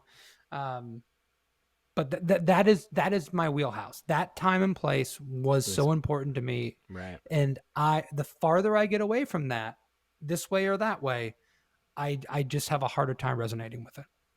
I think that's fair. It's taken, like, to be honest, it has taken a bit of effort to understand what's happening now. I feel it, from what it sounds like, I didn't fuck with EPMD in the beginning because I just missed it. But then I love the album with the Joint and stuff on it, which was their later stuff, which, like you said, isn't as renowned as a classic as much as the earlier stuff. But I just didn't know it. I always respected it, same as Gangsta. I might not have really like loved it and like, well, whatever. But I like, if they play it, like, sick, cool. But I'm not gonna buy it or put it on or whatever. So like, as it got older, I felt, because I was rapping, I moved to Canada because we had a small deal. We had funnily enough, the dude who gave us a deal lived in Pembroke Pines in Florida, and it was like, that's why we moved to Canada, and that's why we sort of put that out here. And I felt it was my sort of duty as an artist to be aware of what's happening, what's going on, what the kids are talking about and such, and when things changed to trappy, like, with the 808s and the trap stuff, I couldn't handle it, bro. I was so mad. I see all my old Facebook things. I'm just like so angry about it all the time. And then I get the point of it now, but it's still not for me, but I get it. So like, some of it I really like there's different, like, I really like, you know what, I discovered, I was put on to Drake in 2008, early when he was on his first mixtape, and I knew I was moving to Toronto, and I reached out to Drake at the time because he had a MySpace, and the email was talktodrake@gmail.com, and I emailed, I was like, hey, can I, because MySpace gave us an avenue to get features from US artists, which we did a lot. I worked with a bunch of dudes because we just emailed them. They always said $500 for a feature, and I'm like, $250, and almost all of them would say yes. That's wild. The dude came back to me for Drake for $2,000. I'm like, the fuck out of here. I didn't know he was on Degrassi. I had no idea who he was. I just thought he was cool because he sounded like Kanye West. And I was like, I'm not doing that. And it's the biggest regret, obviously, in my life, because I could have had a Drake feature for $2,000 as opposed to $2 million. Right. But like, I've watched him go, so I've had a soft spot for Drake because he used to not sound like he did. He wasn't doing that much of the singing stuff. He was just doing these bars that he had. Fonte's in my top 5 from Little Brother. She had Fonte and Elzai on a joint. I was like, yo, this guy's he knows his shit. He's just like us, but just a little more further along in his journey. I'm like, this is sick. And then, watching him do his thing, I'm just like, I don't, and obviously now, obviously Toronto and blah, blah, blah, living there and stuff, but like, I can't have a problem with it, and I can relate to it to a degree. Some of the stuff I'm like, oh, this is pup and this is trash, but like, yeah, it's so funny how it works. how you sort of relate to different artists and stuff. But I felt like, as opposed, you are a fan and watching it, you didn't have to. I felt if I didn't do it, I wouldn't have felt that I had to try to understand and maybe give it a crack at the sound, because otherwise, if you just keep putting out this older style music, you kind of put it in a box, or there's less opportunities, perhaps. You know what I mean? Oh yeah. I mean, everything you just described while you were saying that, I was like, this is all craft beer. This is all time and place, what I'm comfortable with, what I like, what I'm interested in. I mean, it's so interesting of what we will tie ourselves to and what we're into and how much we'll defend it. And I give you a lot of respect for talking about like Kanye, and I'm like, I don't really get it. And you didn't like jump on my throat and go, oh yeah, you're not smart enough to get this. Like, and I've always been that kind of person with whatever music that I love. It's like, listen, I mean, we can talk about hip hop all day. I love talking about it, but like my musical tastes are so varied. I love Warren Zevon. I love like great rock artists. I love the Mountain Goats. I love so many artists, and there is nobody that I would put in front of somebody and go, man, listen, this means something to me. Listen to this. Mm-hmm. And the amount of times I've had someone go, oh my God, you just blew my mind. I love this so much, and I want everything they've ever done. That's wonderful. But it's just as important when someone goes, yeah, I didn't get that. It wasn't my thing. You know, that's just as good, because you're sharing who you are, and you're allowing those people to like really take that in and not just like regurgitate what you want to hear. That's like, that's not reciprocal, right? That's not what we're trying to accomplish. We want to expose people to the things that we love and the complexities of those things, and maybe give them a little more context about it. Like, why should I like this? What's so important about this to you? And if someone can fucking groove along with that and go, yeah, I'm getting this more and more, like that's an important moment. But if they're just like, nah, man, that's not my thing. Okay, that's cool too. I like that a lot. I feel like there's like two ways to go about that, because there's more like, I like this and I just want to show you this that I like, and I have no idea if you're going to like it, but I really like it, so I'm just going to show you, whether it's a beer, music, or anything else. But then there's like the targeted, hey Kevin, look man, I know you, and you've told me you like Gangsta, and then you like Tribe Called Quest, and then you like EPMD. So because you said that, I think you're going to like this that I'm really passionate about. So I'm going to share this with you, and I really hope that you like it, and it's okay if you don't. Like, when people do that, like whether it's beer, food, restaurant, a movie, a city, like anything, a book. If someone recommends me a book and they go, hey man, I think you'll like this book, I fucking buy it. I just add it straight to Amazon. I just buy it immediately, because that's great. I think that is the ultimate respect that I can pay to that person. Because if I respect you and you're saying to me, and we're friends, and you're saying to me, bro, I think you'll like this, I'm like, sweet. And I just do it every time, because I remember watching, what was it recently? It was Joe Rogan podcast, and someone was saying to him, I think it was, who the fuck was it? Someone was saying to him, I go, Joe, do you know why you're successful? Because people suggest things to you and then you just do it. You listen to them and then you change. I think it was Andrew Dice Clay said to him, it was like an old school, because I had a mate back in the day who really liked Dice Clay, and he used to play him to me all the time, and I just thought it was just silly. So I was like, let me hear him. Joe always talks about Dice Clay, so I listened to it. And that's what he said. He's like, that's why you're successful, because you listen to other people. Dice Clay to him, why aren't you touring? Because he was just doing LA clubs. And he's like, yeah, why aren't I touring? And he started touring and making money and growing his thing. And I was like, yeah, because I got a bunch of friends around me, and I imagine you might have the same thing around you, or maybe a lot of people listening and watching have a similar thing, where I got a series of friends around me that they know what I like. And if they say to me, hey man, I think you're going to like this, and then I listen to everyone who recommends something, because in this age of fucking complete saturation, there's a million rappers, there's a million beers, there's a million movies and TV shows or whatever, books. If someone says, I think you might like this, then I take that very seriously, because that means they are taking into account my goals, my ambitions, my personality, my interests, all of that shit. So I'm like, cool, I respect you, so I'm going to go ahead and take that in, and maybe I'll like it, maybe I won't. but I feel like that's a more meaningful thing. So a recommendation in 2023 holds more weight perhaps than it used to because of the inundation of fucking just stuff going at our faces and our eyeballs every single day, whatever that is. I don't know how you feel about that. Well, there's two things there. One, for me to make a recommendation to you shows vulnerability. I'm telling you something that I love, and I know that you might not love it. Right? You might come back to me. Just recently, I told my podcast partner, Mike Urevich, he should watch Moral Oral from Adult Swim.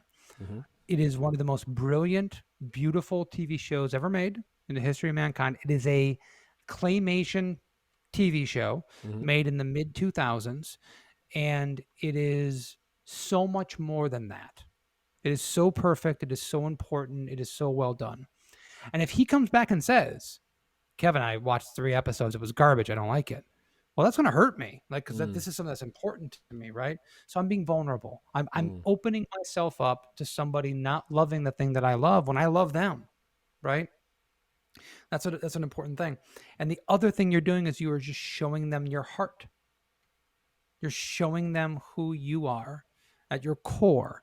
And if you define yourself by all those aspects of music and time and place and things of that nature, like that means everything to you. So it's really, really difficult. And when you say I take that into, I take so much importance into that, you're giving respect to that, to the understanding that they're being vulnerable, and giving you that. That's everything. Yeah, I hadn't thought about it as far as the vulnerability, because obviously you don't want to be embarrassed and tell somebody passionately, hey, check this out. And if they don't like it, you can be like, oh man, like I feel like an idiot now. But I feel like if you say it to your closer friends, people you know well, like I wouldn't just tell a stranger, go listen to College Dropout, it's the best album of all time and you can't tell me otherwise, because I know music is subjective. I think it's objectively incredible stuff, but who the fuck am I? I don't know. This is just my taste. So like, you know, it's very interesting like that. And all of this puts in perspective. It's interesting for rap. I can be a little more like, I know that music is more subjective than, say, beer. If you want to compare music to beer, we're coming back to the original thing of me telling my mates they shouldn't be drinking the other beers.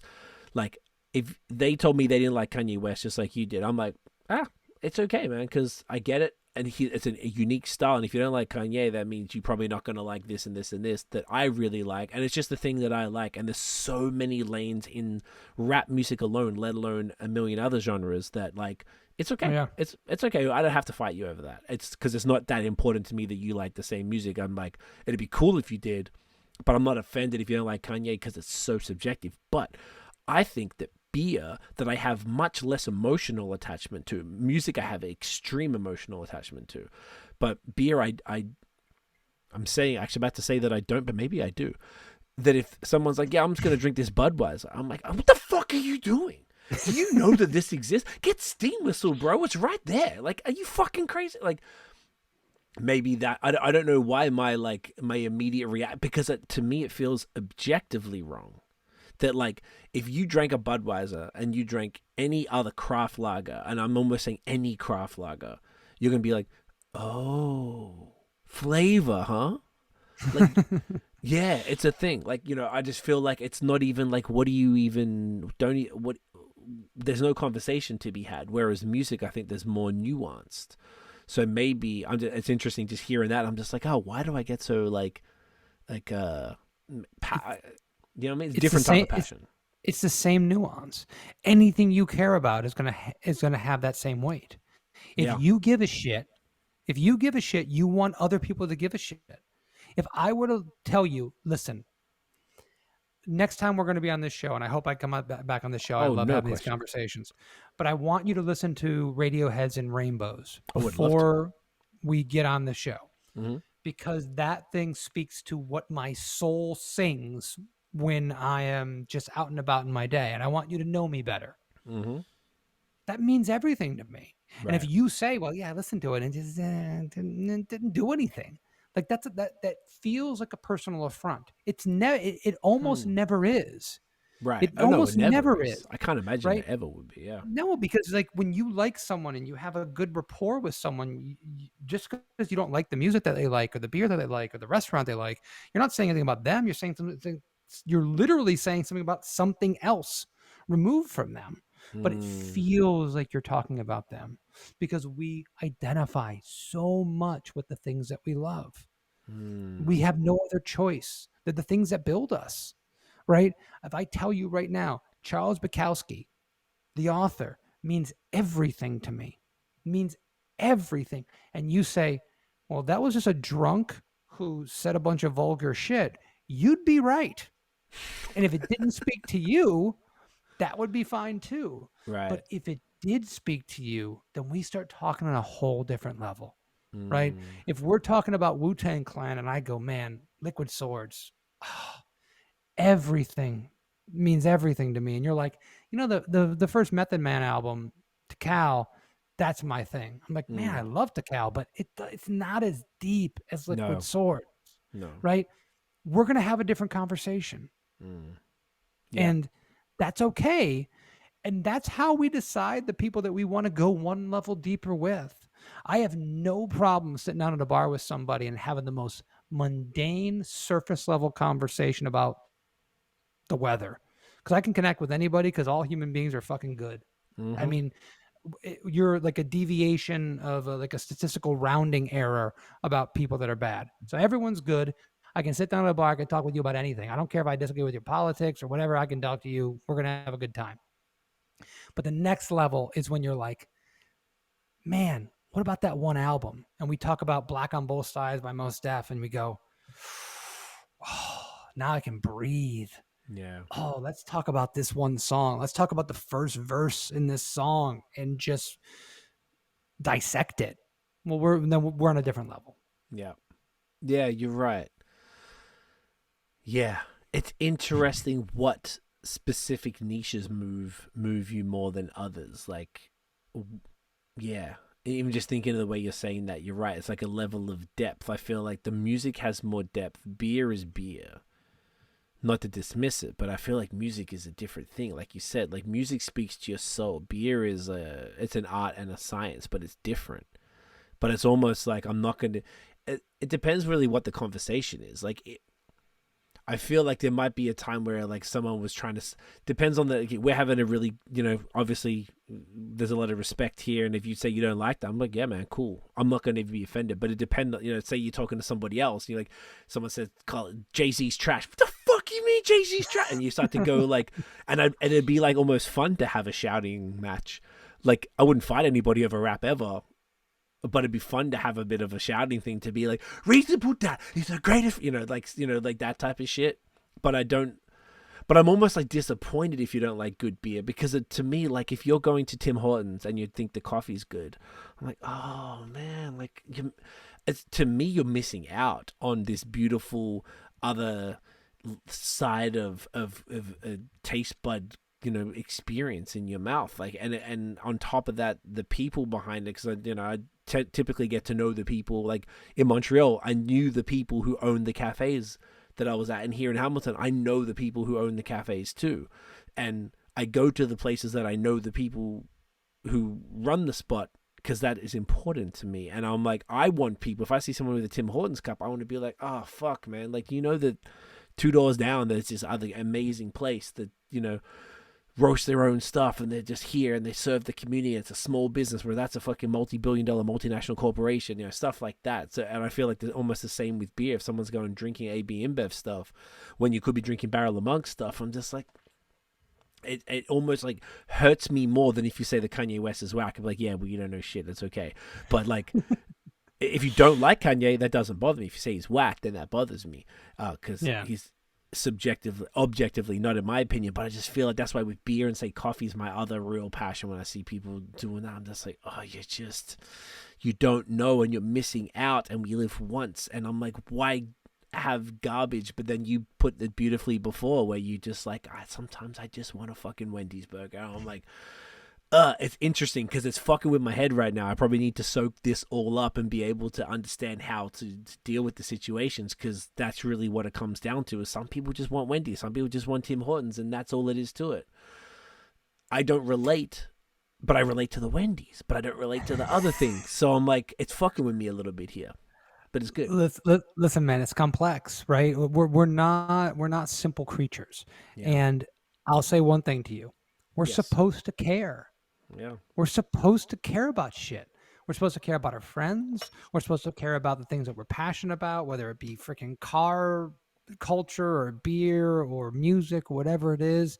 Like, these are we build ourselves from cultural touchstones. We make interconnected connectivity with other people based on the things that we love. That's how we define ourselves as a human being. So we're supposed to care. And all these things can be wonderful when we're doing this in a respectful manner. All of them can be toxic when we're excluding people because they don't like the things that we like. It's the hardest thing in the world. I have a 5-year-old son that I'm trying to teach this exact thing to. It's like, that kid doesn't like the thing you like or doesn't do things exactly the way you do it, but that doesn't make him bad. That just makes him different. And you don't have to be his friend, but you have to respect him as a human being. Those are hard lessons to teach to a 40-year-old, because we have all these prejudices, all these notions that we've brought with us our entire lives. We've built up an edifice of what our lives look like. And they look very different when we're looking down on someone else saying, well, your thing isn't good. It's tough. It's really, really tough, because when you tell me that you don't like Charles Bukowski or Penn Jillette or the Mountain Goats or KRS-One, you're saying, well, you have bad taste. You're not necessarily saying that. You're saying, I don't understand it.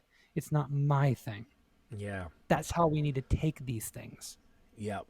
Yeah, that's a really great way to look at it. Or sometimes you just weren't exposed to it at the right time. Like I was saying before with, like, I'm not the biggest fan of Tribe. I don't dislike them. And I bought the Once Again single. And I think I even went back and bought Midnight Marauders in the 2000s.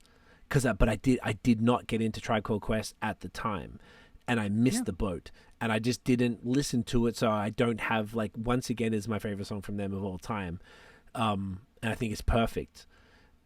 But I wasn't there, but I know they're a classic. So there's a difference between just like dismissing it and just being like, oh man, I wasn't there. And the thing with music, it seems like, and you could argue with film, because sometimes I didn't watch The Wire when it came out. We tried to watch The Wire, my girlfriend, with masterpiece, right? But we didn't watch it, and then we tried to watch it within the last decade.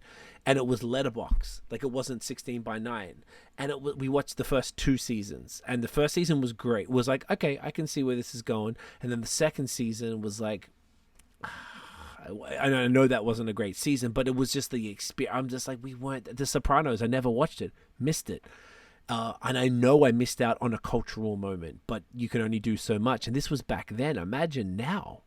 Like, if I'm saying you didn't watch Succession, I'm like, oh, you're missing out. That shit is crazy. But I don't judge, because I feel like there's a difference now where you can't judge people for missing out on music, films, or books, or any other cultural thing because of the sheer volume. There wasn't a volume like this 20 years ago or longer, you know? So it's like you just can't possibly be up on everything.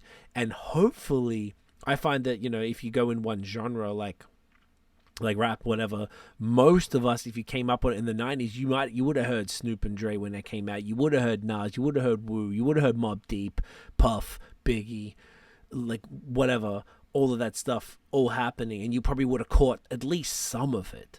So there's some sort of cultural thing. And then as it just sort of expanded more and more out, there's just sort of like infinite amounts, and you just got to pick what resonates with you, and then less and less are going to resonate with each other, because I feel like now more, have you seen this? No. Okay, cool. Have you seen that? No.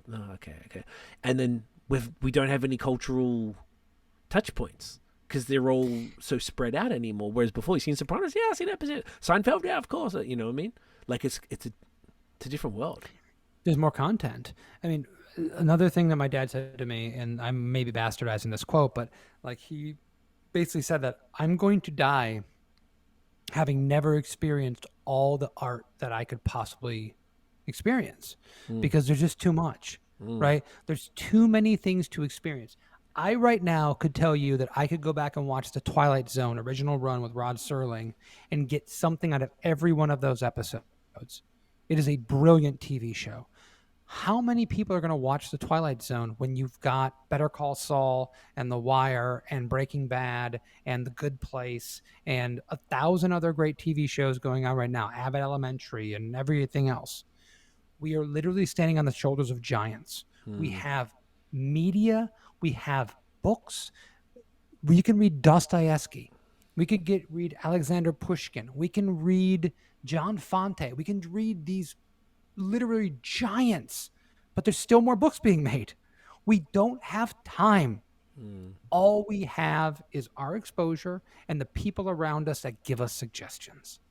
And and going back to what you said, when someone says to you and looks you in the eye and goes, check this out, the idea that you have to like check that thing out and kind of roll it around in your brain for a few minutes, there is nothing more kind. There is nothing that says to that other person more, I see you, than doing that. Couldn't agree more. That's what it means to be a human being, my friend.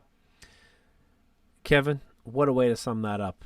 I feel like we've done 3 hours. This was money. I feel like the first at least 2 and a bit were about beer and such. And this last part, it was rap and it was philosophy. I feel like this is awesome. This was such an enriching convo, man. I appreciate you very, very much, dude. Man, listen, I love this, and the fact of the matter, we've had a chance to engage in like the meat space, like the real world, once before. But I consider you a friend. I love having these conversations, and yeah, I mean, I'd pay for this. You said, I'm doing a counseling session to you. You're doing a counseling session to me. I'd pay you to have this conversation. It was very therapeutic, man. It's great. It's great to kick it with someone like, I very much respect you. I very much respect entrepreneurialism. Anyone, who's rolling the dice on themselves, taking a bet on themselves, particularly 2 times with 2 different breweries simultaneously, which is incredible. I feel like you're really flying the flag, like we've said many times tonight about Belgian beers specifically, and this is just all super quality, super approachable stuff. And I really hope people, at the very least, even if you're in Florida, go get Barrel of Monks, and if you're not in Florida, try and get Barrel of Monks, and if you can't get that, try some Belgian beers and just try and fuck with your palate a little bit and try something different, just like we're talking about tonight. Like, Kevin and I are recommending to you to try some Barrel of Monks, and if not them, some Belgian beers, and just to, whether it was something that you did a while ago and you haven't gone back to it like me, or whether it was something that's new to you completely. It's, there's so many things that, like your father said, there's so much art you wouldn't get to experience. Well, try and experience a little more art. I think this is enriching and important, and why the fuck not? Really? What is there better than experiencing someone else's passion, someone else's love, and to take that onto yourself and then analyze it however you will? Mate, I love it. It's beautiful. Let's take the screenshot here for the thumbnail, and then we'll wrap this up and finish up off air. Ooh, which one I want to hear? I definitely want to hold this Grand Cru. Let's go this neon Skyline. Yeah, you do that one. You could hold it, or you could hold a couple even if you like. That's true. You could do. I only got one hand, but I feel like. Hey, here we go. There we go. All right, we ready? Stunning. I love it. Kev, where can everybody find Barrel of Monks online, my bro? I mean, barrelofmonks.com. Just go into Barrel of Monks. There's nobody else with that that decided to go down that road so that everyone calls them Barrel of Monkeys. So if you search Barrel of Monks, you'll find us. I love it. Instagram, Facebook, YouTube. Follow Old Favorite Friday, please. Yes. It's a thing that we love to do. It's all talking about great classic beers, giving them love and attention that they do not get every single day, or maybe they do, but we don't feel that they get enough love and attention. Classic beers, Sierra Nevada Pale Ale, Blue Plank Toasted Lager, Old Rasputin. I mean, great beers that have always been great, will always be great. They just they're just not the flavor of the week. So they're not what's on everyone's tongue. And we didn't talk about it, but you told me that from our last conversation on the podcast, that was what inspired the Old Favorite Friday, which is so fucking cool to me. It was a literal conversation we were having, and we were just spitballing kind of things. And I'm like, I think I have an idea. And that's what it came out of. I love that so much. When you told me, I was like, oh, sick. It felt super full circle to be a part of that, and to I was in Florida, I was enjoying High LA, and it's made a lot of sense. So definitely check that out, and check out the United We Drink podcast as well. Yes, I really enjoyed that conversation. I feel like you guys have great conversations like that, and like we just had this evening. And if you're in Florida, head up to Boca Raton, beautiful Boca Raton, the cruisy drive on the I-95. Once you're off out of that craziness, it's a fucking breeze, mate. Plenty of parking. Beautiful brewery, phenomenal beers. It's brilliant, man. So Kev, thank you again for such a great conversation. I appreciate you. The beers are phenomenal. Let's keep doing this. Let's keep doing this regular. Let's not wait. I think it was 2 years. We did 2021, right? Whenever you want me back, my friend, I'll be here with you. Well, Much love. I appreciate you. You're a legend. Stick around. Let's wrap this up and we'll finish up off air. But everybody, thank you for watching and listening. I hope you got as much out of it as the therapy that Kev and I got. If you enjoyed the episode, smash the thumbs up, hit subscribe below, hit the notification bell so you know when the new episodes drop. Follow us everywhere at BAOS Podcast and check out the long form audio. We drop every Wednesday. We drop the audio in the morning, the video in the evening, just to space it out a little bit.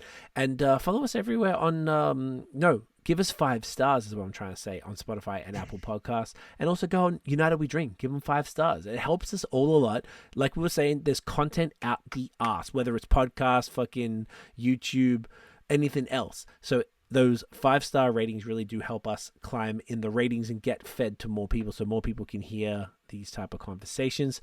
Guys, thank you again. We'll see you in the next one. Cheers. Cheers.